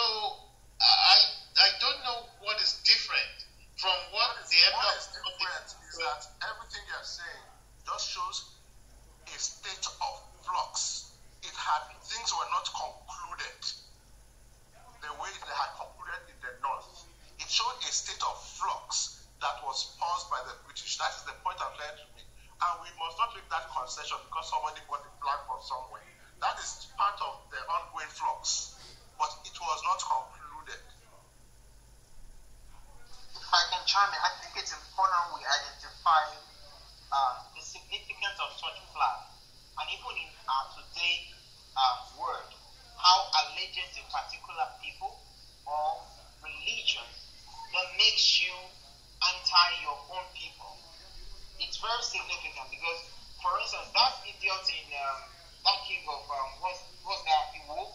You know, I think he did it Tobani as well. And look at how he's behaving. As a matter of fact, for me, any king in our land should not hold any kind of allegiance to any form of religion that is not our religion.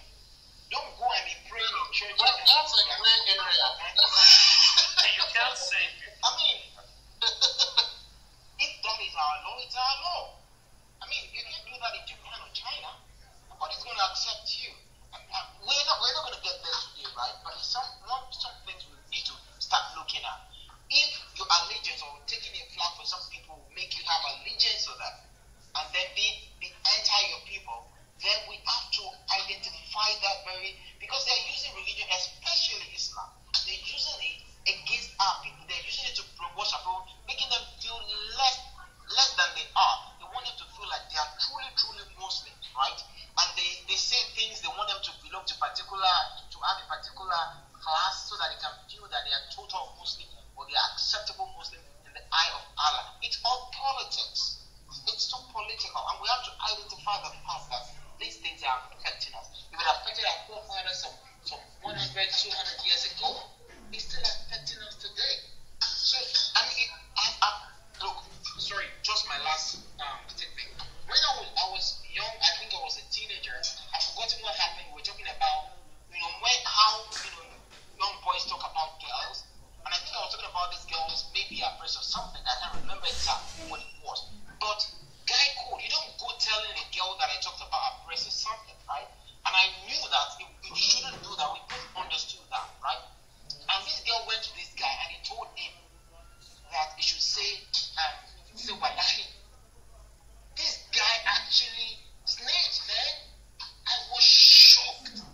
You could do this just because some girl told you have to say wallahi and then say wallahi, and because of that you snitched. Come on, man. And I don't say that people shouldn't believe in their religion, but sometimes they make the religion use the religion to enslave people. I mean, that's just something small. I mean, just small boys and girls doing. But I mean, at a very higher level, they have used this religion as well to enslave our people and use them against their own. Because I mean, for that guy, he was supposed to be my guy. I mean, these are things we talk about as young boys, teenagers, and then you went and told the girl that I was talking about. Come on, these things happen. Now it's very, very important that we talk to our Muslim people, even Christians. Brother, not only Muslim. It is Christians that will make their existence worthless on this platform. Believe they are going to heaven to enjoy. I agree with you, my brother. Are we really? Sorry, just part of the question. Can we? So let us talk about the oh, sorry. Mr. Bo, please, can I ask a question, sir? Yes. Okay. No, don't mute him, please. I want to engage him, please. Oh, no, I'm muted myself. Are you talking about me, Corridor? No, I'm talking to Mr. Bo, not Corridor. So, Mr. Bo, Yorùbá ní gẹ́gẹ́ ká sọ ìràwá. Ẹjọ́ ṣé ṣé ẹ mọ̀ Ìlọrin dáadáa? Not Kwara State now, Ìlọrin. Okay, so now, what I will tell you is this. As someone that is very connected to Ilorin, I don't want to go into that right now. So, what I can tell you is I'm more, I would say I would like to go in tandem with Mr. Bonga for some of the reasons I would like to give now. So, if you notice in Ilorin, especially Ilorin Gogon, not Kwara State now, their offsprings are getting married. The kind of cultural stuff they do, like in Yoruba land now, when kids want to get married, we have these all those cultural stuff. So you realize that for the Ilorin people, like the ones that identify as bona fide Ilorin people, the culture they have there is the Fulani culture of marriage. They might not necessarily all of it, but that is what they do. In fact, to the extent that the bride dresses the wedding is done for 6 days. Sorry, 5 days. Is it 6 now? Yes, it starts from Monday, Tuesday, Wednesday, Thursday.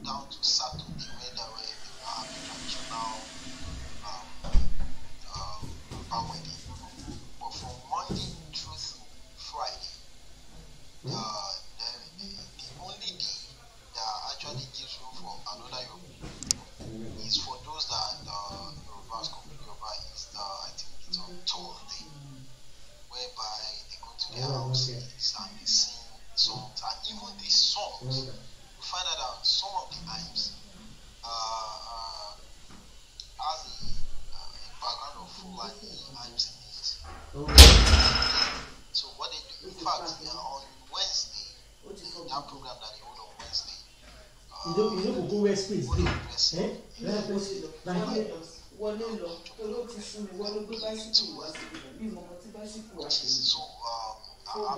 because I'm coming from here, at least I've attended at least up to like 2 weddings, especially the Muslims. I'm not talking about the Muslims. So the Muslims, and this is the way they do weddings. May I respond to that? That's the culture, and that's the culture that is still going on till today. In fact, what I would like to do is I will be attending another wedding, I think in the next 2 weeks, and I'll be there from that Monday. So I would record the programs I'll go on from Monday through to Saturday. Then maybe we can have a Zoom section whereby everybody will just see what I was trying to explain for those people that do not know. And I think we have quarantines in the house. I can go. I think ESIN has talked about this before. So let me answer. I understand everything. So lastly, because we're talking about the internal politics. So let me also put this thing down. If you notice, Kwara State, I think the only city, let me just say city, that uses the emir system, the emirate system is Ilorin. And you know currently, the emir of Ilorin. So if you notice currently, so if you notice currently, the emir of Ilorin is actually fighting for some other towns for him to ban it. Don't take my word for it. You can go to the Ilorin people and make this research. Right. So that is the fight we're fighting. Yeah. So I think that place you're coming from is you don't want our people to see themselves as conquered. You want them to keep the belief that no, they're still in the war.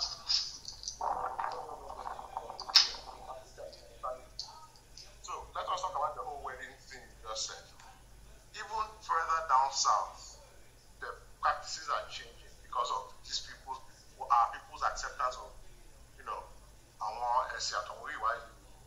So it is not unique to Ilorin. There are so many people that don't even do the traditional marriage anymore, or even when they do it, it has been so bastardized by Christianizing it. So that is not unique. We're talking about the military and political aspect of history here. That is the bone of contention here.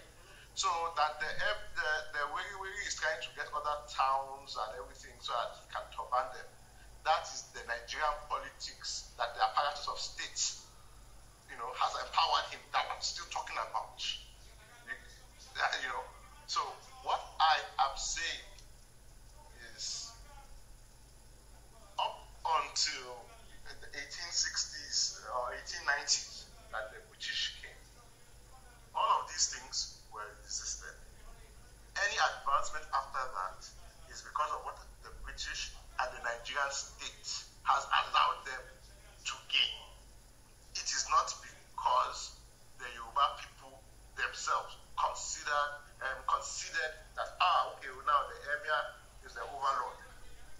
So we need, because Mr. Kunka is telling history here, so we need to have the right historical perspective and narrative.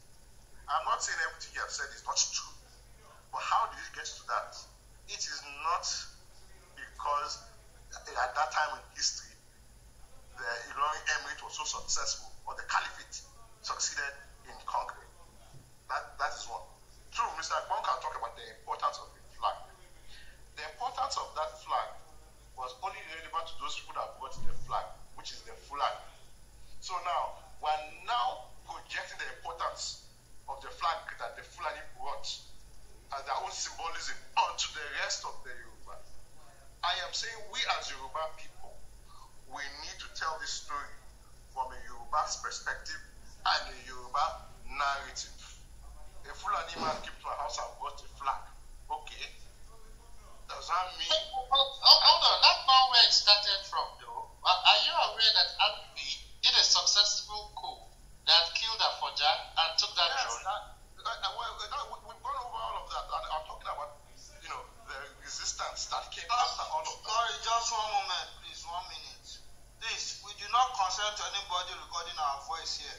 If you are recording this voice here, please, anywhere we see you playing it, we're going to sue you. Do not record anybody's voice here. Thank you, Mr. Abuga. Yeah. So, now, Mr. Bonka, I am not disputing the facts that you have put down. What I am saying is, we cannot legitimize those facts by accepting it as our own narrative. So, Emir Shita went and brought a flag. Okay, yes, he is trying to consolidate his own position. What we should be talking about is, what was our own position? He has stated it, that even with his flag, he had no powers over the Baloguns.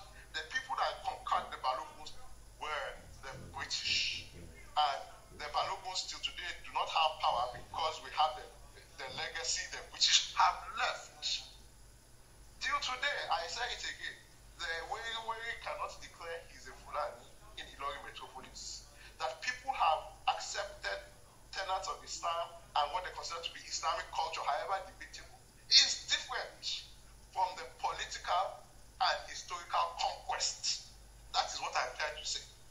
That we must tell this narrative from our own perspective. They came, they tried to take over. We resisted. We are still resisting. We might be winning, we might be losing. It's a different case. But it is not concluded. I yield. Can I ask you a question? So I get your perspective of two narratives over the same area. So the Fulani people from the north, they have their flag and they tell their story. So their story is not necessarily not necessarily true for a Yoruba person.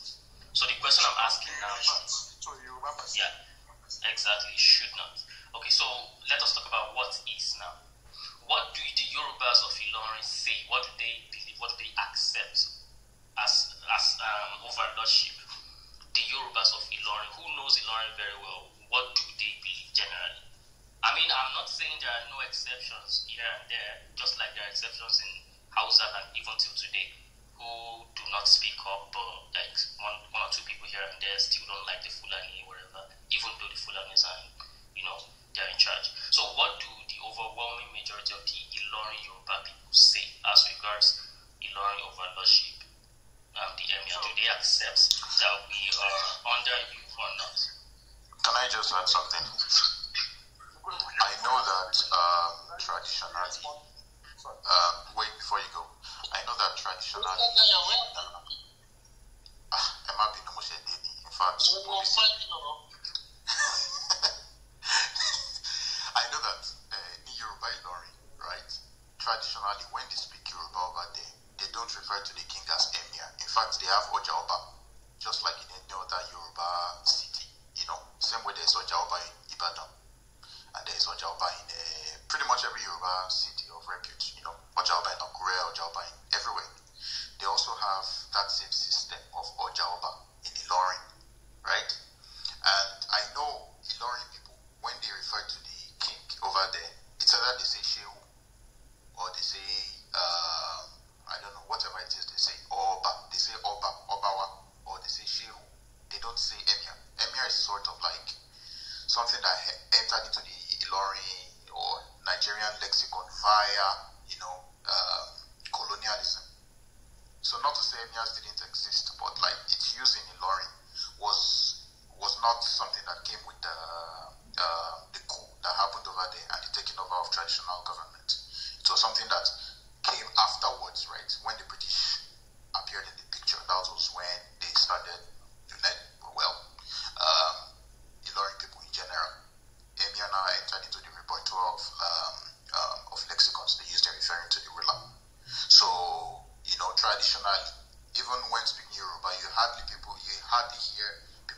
Ilorin saying, oh, Emia wa, abi mon lo si afin Emia, right? It's either they say I'm lost of Shehu, or they say I'm lost of Yoba. So, piggybacking on what the question Olabula asked, that what do the Ilorin people say? If there is anyone from Ilorin here, I'm not from Ilorin. I'm just talking based on what I've observed so far. How do the Ilorin people view the traditional system of kingship, and do they accept that overlordship coming from elsewhere? If we have anyone from Ilorin, Mr. you want to contribute, you want to be part of the discussion, please, you can raise your hand and we'll bring you on stage. If you have So before an Ilorin person answers, I just want to say this in response to Mr. Ola's question. Like, let us not forget what we're trying to do here. All of this that we're doing here is part of our self-determination struggle. So for me, the question is not even what we think or may not think Ilorin people accept. The question is, as this self-determination struggle, we will know what Ilorin people accept. Let them give us a referendum, and then we will know the legitimacy of the emir there. That's what we should be saying, that we want the self-determination. So, all these questions we're having, then we will know what is true and what is not true. If the emir, the so-called emir, is truly the overlord there, we will know it in this self-determination struggle. I mean, we know the politics of the 50s now. They had a plebiscite where they overwhelmingly voted to join the Western region in that place. So historically, recent history, we know where their allegiance and their loyalties lie. But we don't need to debate that. This is part of the larger self-determination struggle of the right of indigenous peoples to control their identity. So this whole Ilorin question is part of the self-determination struggle. Let us have this self-determination, and the Ilorin people will self-determine themselves and say, oh yeah, so it is this Fulani, Weri, that is our overlord, or no, you are an imposter from the Sahel, and we are done with you. Yeah, I get that, Mr. B.O. I'm just saying, for the sake of the back and forth between you and Bunga, I understand your perspective. The Fulani narrative is that we are the overlord. So you are saying the Yorubas do not necessarily accept that. I'm just saying, if there is anyone that can testify to that, what do they accept? That's it. If they accept it, it doesn't mean they would not say something else when the referendum comes. So, but they may continue. But if anyone has an opinion. Please, can I Istanbul? Imagine Ilorin Bashinileni, the emir, òun ni aláṣẹ ìkejì òrìṣà níbẹ̀ yẹn. Mo ṣe sọ fún ilẹ̀ kan pé. There's some people that don't speak Yoruba. Oh, sorry. It's not my fault. When you go to Japan, you find an interpreter to translate. Anyway, so what I was saying is. I don't think you have to say anything in English though. This particular line, yeah. So yeah, people can just be patient for us with us now.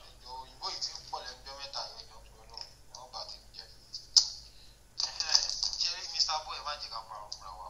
Nílọrin o, nílẹ̀ tó mọ́lé ni o, nílẹ̀ tó mọ́lé ni. Àwa la mọ̀ pé aláṣẹ kejì òrìṣà níbẹ̀ yẹn is the emir of Ìlọrin. Ẹ má jẹ́ ká tọ̀ra wa lórí yẹn. In fact, I see pẹ̀lú gbogbo ọ̀rọ̀ tẹ́ ẹ̀ sọ, mo mọ̀ pé ẹ mọ̀ most of the internal politics tó ń lọ. Even ṣe mọ̀ pé recently, tẹ́ bá lọ wo around Ìlọrin, even àwọn tó bá wo jọmọ̀ lọ́rin ìgbà wọn lè wá sókè wọn máa sọ fún yín. Àwọn ibì kan wà tó jẹ́ pé wọ́n ti fi àwọn àmì sí bíi àròkọ táwọn àwa máa ń pa yẹn pé ibi ò ilẹ̀ Yorùbá ni because of the things tó ń lọ níbẹ̀ yẹn. Mr. Bo ti lọ òkè wọn ti dé padà because of the things tó ń lọ bẹ́ẹ̀ so bó ilẹ̀ tó mọ́lé ní o mi ò mọ̀ nǹkan tó máa ṣẹlẹ̀ lọ́la ọ̀pọ̀ ilẹ̀ tó mọ́lé ní ẹ̀mí àlọ́ ni ló ń control bẹ́ẹ̀. Ẹ jọ ẹ má ṣì gbọ́ o. Wọ́n sọ pé ẹ̀mí àkọ́ ló ń control níbẹ̀. Wọ́n sọ pé wọ́n fa sábà bí nǹkan tó ṣẹlẹ̀ jẹ́ ẹ̀mí àbí. Ẹ jẹ́ kí n parí point mi Mr. Dayo. Ọmọ rẹ̀ àti ṣetán ni ẹ má bínú. No. Ṣẹ́rí Mr. Bunga sọ pé ibẹ̀ yẹn ó máa jẹ́ another reconquest. Kò ní jẹ́ pé bóyá a ṣe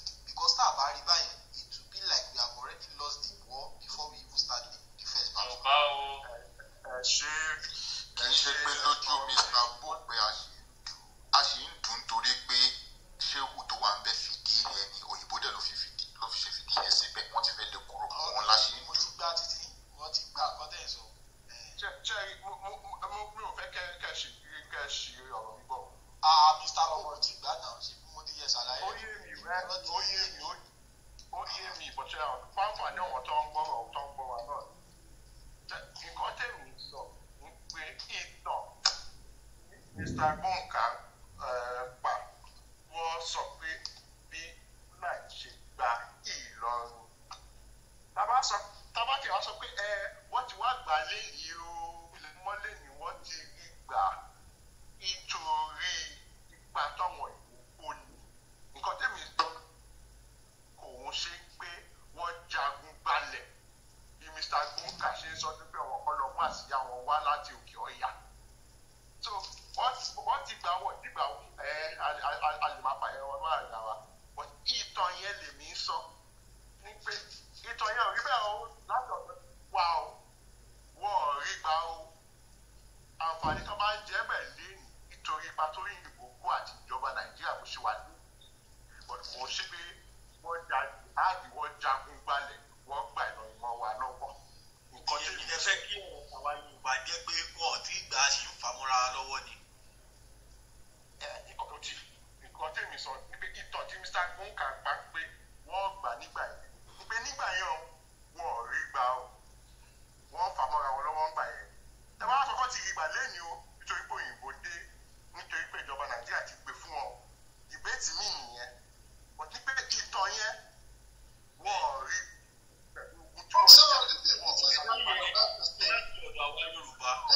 This is my own point. The Balogons of Ilorin, the powerful people, their allegiance was to the emir, to the shehu, as Dayo rightfully said, right? The shehu's allegiance is to Sokoto Caliphate. I don't know why we're arguing about this. Wallahi. No, I say it's more complicated than you simply putting it that way. Okay. Mr. Gbọ̀ǹkà, nǹkan tí Mr. Gbọ̀ǹkà ti sọ ni wípé ọwọ́ mi ò tí ì tẹ èkú dà nínú ìṣe bẹ̀rẹ̀ èkú tó pa bàbá mi lọ́wọ́ tí mo wà. Kó mi pẹ́ mi ní bẹ̀rẹ̀ èkú tó pa. Kó mi pẹ́ mi ní bẹ̀rẹ̀ èkú tó pa. Ọjọ́ bọ́ tí mo wà yìí o. Òun kí ló rọ́ mi tẹ̀ èkú ìdání. Did you remember that the 1835 war, when Alaafin Oloewu was captured, it was one of the Balogons that sentenced him to death. I believe his name, and he was part of those people that was captured eventually in the Osogbo War and brought to Ibadan. Which of the Balogons? Because I think there are 4 in number. Yes, Balogun Anamani. He was Alanamu. He was sent to Oyo, and Alaafin Atiba ordered his execution. So when nobody is disputing that. But this is my last submission, and I will drop this topic, is that we should not confuse the internal dynamics of Ilorin and their quest for self-determination outside, away from Oyo Ile, and as the same as conquests by Fulani invaders. And that's my last word. That's accurate. Thank you very much, sir. Mr. Bo, we're just... And Mr. Gbọ̀ǹkà, just before you go, just to tell you how much colonial policies, and tools of state have played a role in the expansion of this emirate system. This same Bariba people that you were talking about a few minutes ago, one shaking the gun, the son, the Sultan Bello described them as, I don't even know that word you used, is that he said he called them something, and even in literature, I've seen them. Devils of a stubborn nature. Devils of a stubborn nature. They were never conquered in any jihad. Even the Songhai Empire had a very hard time subjugating them and all that. Shamakwe, I want those same Bariba people want to adopt a mirror system. Emi and Yoba one Jensen. Oh, Jesus Christ. So if you go to Bogu, right, they've adopted everything about the emirate, paraphernalia, everything, basically. On the other hand, when you go to the Bogus in Benin Republic, all those ones in Liki, all those ones in Paragu, you would see that they don't have that emirate system. That's, by the way, 80% of them are in Benin, only like 20 or 15% of them are in Nigeria. Majority of them are Benin Lower. And those ones in Benin are totally different. Not 100% different because, well,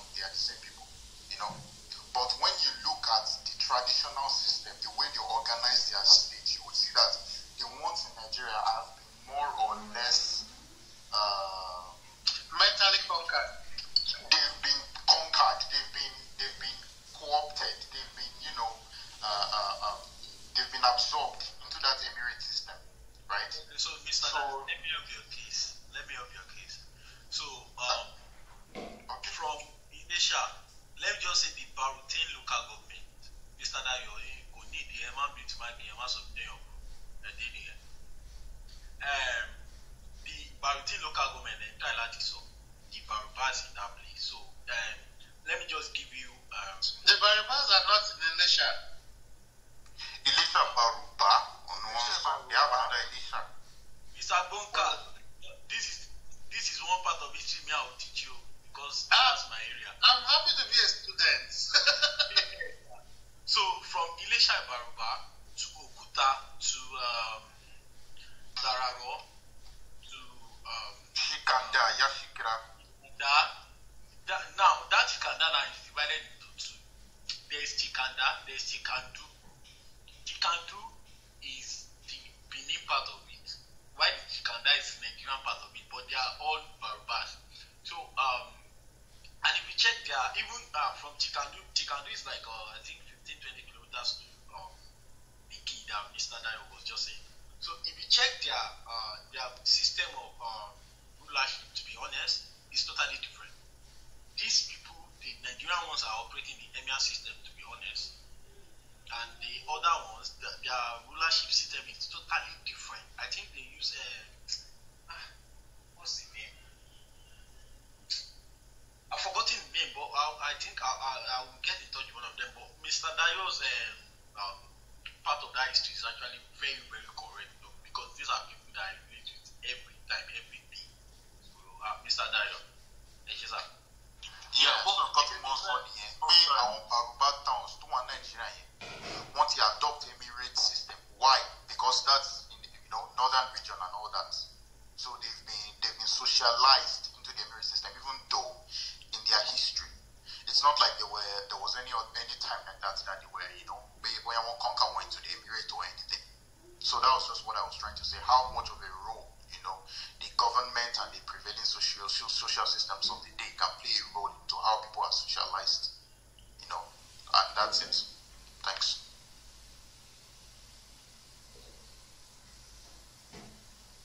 Mr. Olabola Morobe. Oh yeah, for investors who are related for so Baruba, they were once subject of the other. They were conquered.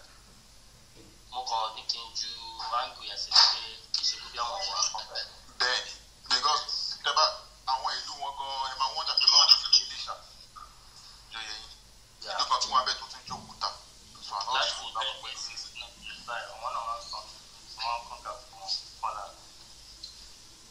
Yeah, conquer the kings, even though they regained their independence about a century later.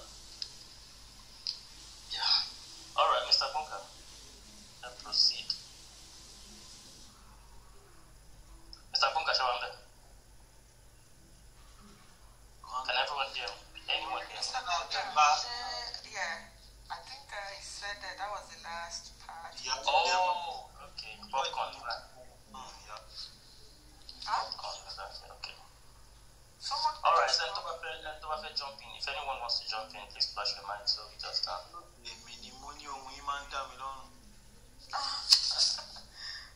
Mr. F.O. Mr. Felix. Oh, thank you, my brother. Now you know Mr. Korede. Okay, so one thing I want to add is I don't really know how to put it. It's beneficial to keep on saying they've not conquered Lord in a way, and also it may also not be so much a good approach, because it may give an impression that people will think, yes, we are not conquered, while the conquering is something that is a continuous process. So if we just want to say, they've not conquered us, they are just we even look at the Hausa setup. For a long time till now, they adopted the Hausa's language, which will give the Hausa impression as if they are still human beings. But the Fulani are still going on underneath, scheming on how to destroy the Hausas. Now, in the case of Ilorin in particular, if you look at, there was a debate recently about the ownership of Ilorin. So there is this Sheikh Habib Adam that came into the public and clearly said that Yorubas are not the owners of Ilorin. And he said that in the law, and up till now, nothing happened to him. So, and that is the same strategy they've been using. I think Bunker has told us about the Absalom from Samfara that he used to conquer the Hausas leaders before they later killed the Absalom, and like Solagberu and others. So there are these guys in Ilorin that are Yoruba, because that Sheikh Abib Adam is a Yoruba man, and he was saying Ilorin does not belong to Yoruba people.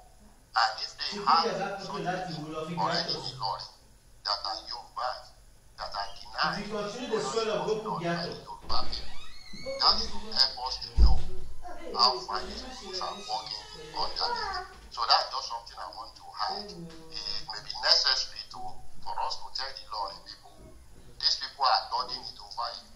You really need to have that mindset that you need to be free. And we cannot say it if not conquer until we bring anything called emirate to an end in the Lord. And you can see what they are trying to do to Jeba. They are waging war against Jeba, against the Yoruba by Jeba. So they are scheming. But I really believe that our generation will conquer them. Thank you. Mr. Felix, to the story of that sheikh that you talked about, Usman Ilorin Sheikh Yoruba, Sheikh Abib, and nothing has happened to him. Please, what do you want to happen to him? Do you want people to go and raise down his house, or you want people to hire assassins? No, I don't. So, exactly. Let me come back. Wait. So I don't know what you mean when you say, and nothing has happened to him, like you expect the Yoruba state to now say, Sheikh, you can say Yoruba, no, right? The only thing they could have done is to have a rebuttal to like what he said. Exactly, and several people. Talking about is that Moricas. There's this place in Nigeria, Moricas. That was the and several people from that same Ilorin have also said this Sheikh, whatever, is Okusodonso. And that's what in the same climate, that's what you expect people to do. Debunk the lies and give superior proof to show why someone who made an earlier statement is yarning bullshit. And that has been done already. So I don't know what you think, or expected. And again, you said the man is a Yoruba Sheikh. Like, how do you know the man is a Yoruba Sheikh? Yoruba. That doesn't mean that he's a Yoruba man. Some people in Ilorin, they will speak Yoruba, but like, you can't be too sure. Based on the evidence of language alone. So it's kind of similar to when Sheikh Gumi went to Igboho and went to one signing post that read Muslim Community High School, whatever. What did the Yorubas of Igboho do? They sent their own Yoruba sheikhs and Islamic scholars and clerics to go there to debunk, to paint a different picture. And that's what we are supposed to be doing. But right now, I don't think we are. We shouldn't. We can't go about things that way. You can't just expect because someone has said something. It doesn't work like that. To buttress what Mr. Dayo has said, so taking the point out on a few questions on Hillary. So Akokono, man in Yoruba, ìtàn wà well known, family history wà well known. Ìlọrin wọn yọ Ìlọrin, tán lọ sí Ìlọrin náà ni wọn. So ìkejì ni wípé he has been debunked by many people from Ìlọrin. Ìyẹn tó wá kéré. Not only that, anytime sọ yẹn Sheikh Habib yẹn, bàbá tó bí wọn pè ní Sheikh Adam ẹ lè check ẹ. Ó pẹ̀lú àwọn leading scholars Islam ní Africa. So mi ò rí ẹnìkan tó really were ahead of him in the history of Islam in Yoruba land. But then when the Arabs and all those people would acknowledge someone in Africa, they would say Adam al-Afrikiya. So he's a scholar of great repute. So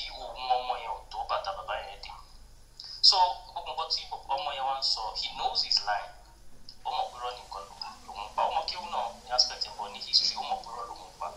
You know why? Not only has people debunked him, his father had debunked him in advance. His father had debunked him many years earlier. Just like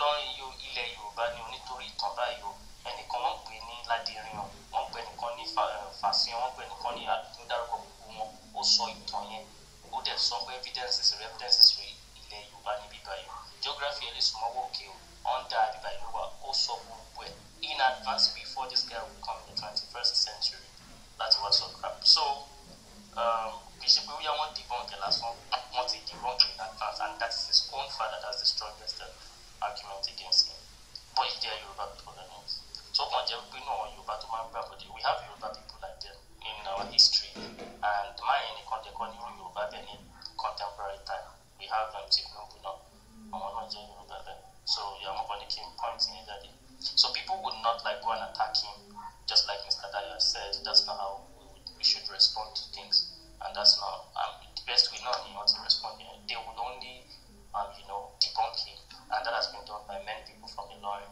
and that been done in advance by his own father who is a scholar of great repute in Islam.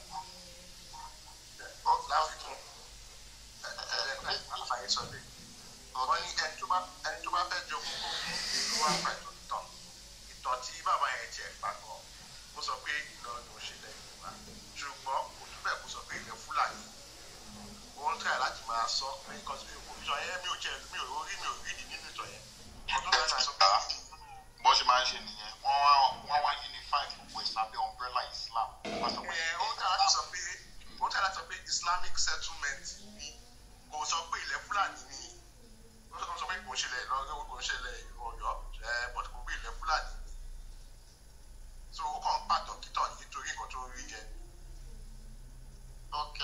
àti pé tí Ìlọrin ò bá kì í ṣẹlẹ̀ Yorùbá tán báwo ni àwọn baba ń lò máa àwọn sàárè àwọn jẹba báwo náà ṣe jẹ́ ilẹ̀ Yorùbá tó jẹ́ pé Ìlọrin tó wà ní àárín gidigbe gbogbo ìlú yẹn pátá kò wá ó máa wá jẹ́ òun ni ò kì í ṣẹlẹ̀ Yorùbá ṣó ṣeé ṣe. Ọ̀yọ́ ilé gan ó ti wà northern ó wà ní òkè ju Ìlọrin lọ. àwọn ṣàwò òkè Ìlọrin ni wọ́n wà.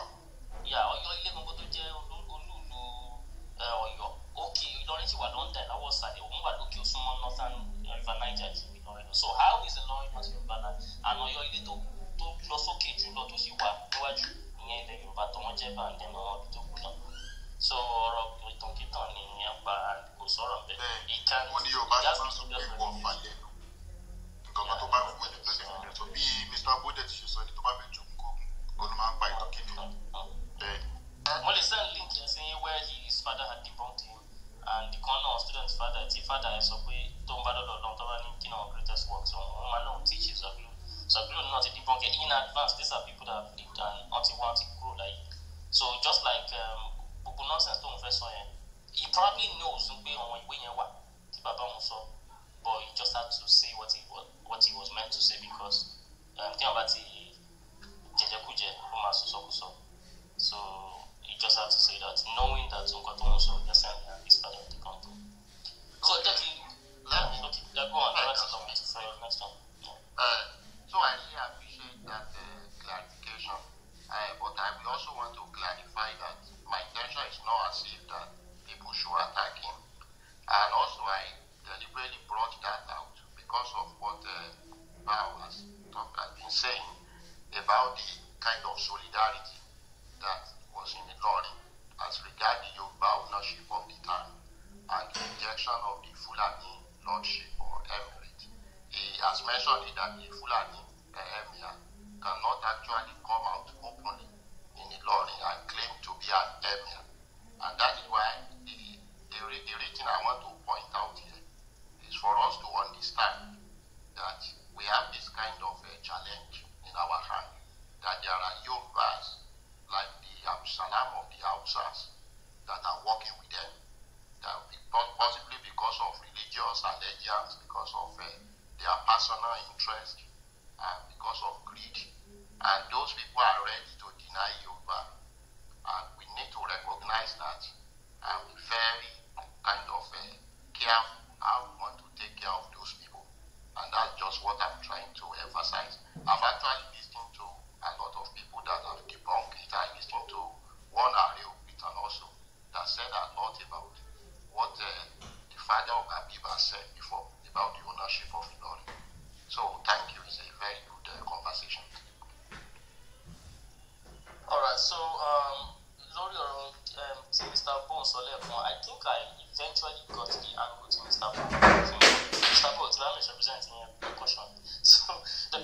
that is popular nípa Ìlọrin and Fulani. The picture is that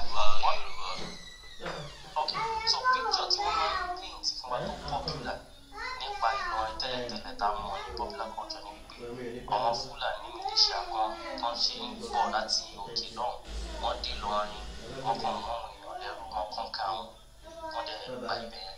That's the popular picture roughly lọ́wọ́n yẹn kàn bọ̀. But now nǹkan tí Mr. B.O. ń try láti debunk tèmi understand kan try láti debunk ni pé no, that's not the picture. So the picture is that wípé èèyàn wa gbogbo Yorùbá ló kọ́kọ́ gbèsè pé ilẹ̀ yìí tó jẹ́ ara ilẹ̀ Ọ̀yọ́ ń kọ́kọ́ declare independent of Ọ̀yọ́ náà òkè yẹn kọ́kọ́ lánàá fún ara ìlú wa fọwọ́ ara invite àwọn èèyàn so ibẹ̀ yẹn ò kí ń wà emphasized tó ó invite ó tó declare bí amnesty ní gbogbo ẹni tó ń pè ní persecuted Muslims all over Yorùbá the Ọ̀yọ́ country nígbà yẹn. And kò dẹ̀ sí nǹkan tó wọ̀nyí yẹn ṣe ríra wọn bí persecuted ní wípé in the 1800s ní nǹkan yìí ń ṣẹlẹ̀ right prior to the 1800s àwọn ọmọ pé Islam ti wà nínú Ọ̀yọ́ homeland oníkálukú practices yẹn peacefully like someone had mentioned earlier kò sí wàhálà centuries before wọ́n ti ń ṣe do your thing. So ìgbà tí Islam Fulani dé ilẹ̀ Haúsá a new kind of Islam now ti àwọn Fulani ìgbà tó dé ilẹ̀ Haúsá ó dé Ọ̀yọ́ ilé náà. So nínú àwọn èèyàn yẹn wá bẹ̀rẹ̀ sí ní adopt that new form of Islam tó máa desecrate àwọn holy sites Yorùbá làwọn náà wá respond ló fa nǹkan tó ń pè ní persecution ṣẹ́rí bí narrative máa change. So now it is called persecution but lọ́dọ̀ wa à ń punish ẹ̀ à ń react sí nǹkan burúkú tó ṣe.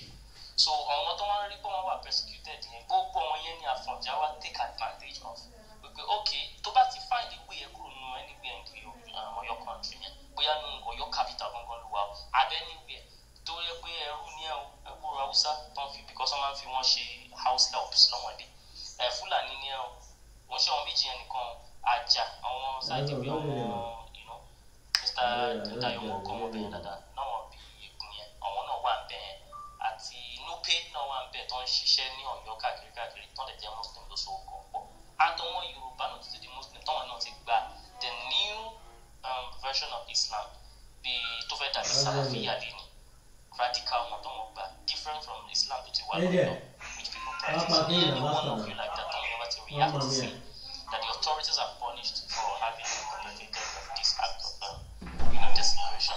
Come to Ilorin if you can escape. Just anyhow, I would give you safe haven. You are free from all burdens. You are no longer enslaved. Nobody's gonna persecute you. Ìdí tí mo fi ní kẹ́ lọ join clubhouse nìyẹn o ọ̀gá tí ní ó dàárọ̀ o ó dàárọ̀ o. ṣètìlín sí pé ní àkọ́kọ́ ti gbé ìgbésẹ̀ wípé Ìlọrin yìí òun kọ́kọ́ declare kúrò independent ìgbà tó kú wọn lọ ó tiẹ̀ tó wá lọ connection ṣẹlẹ̀ ọgbọ́n tó máa ń bá ṣíkà olè Ọ̀yọ́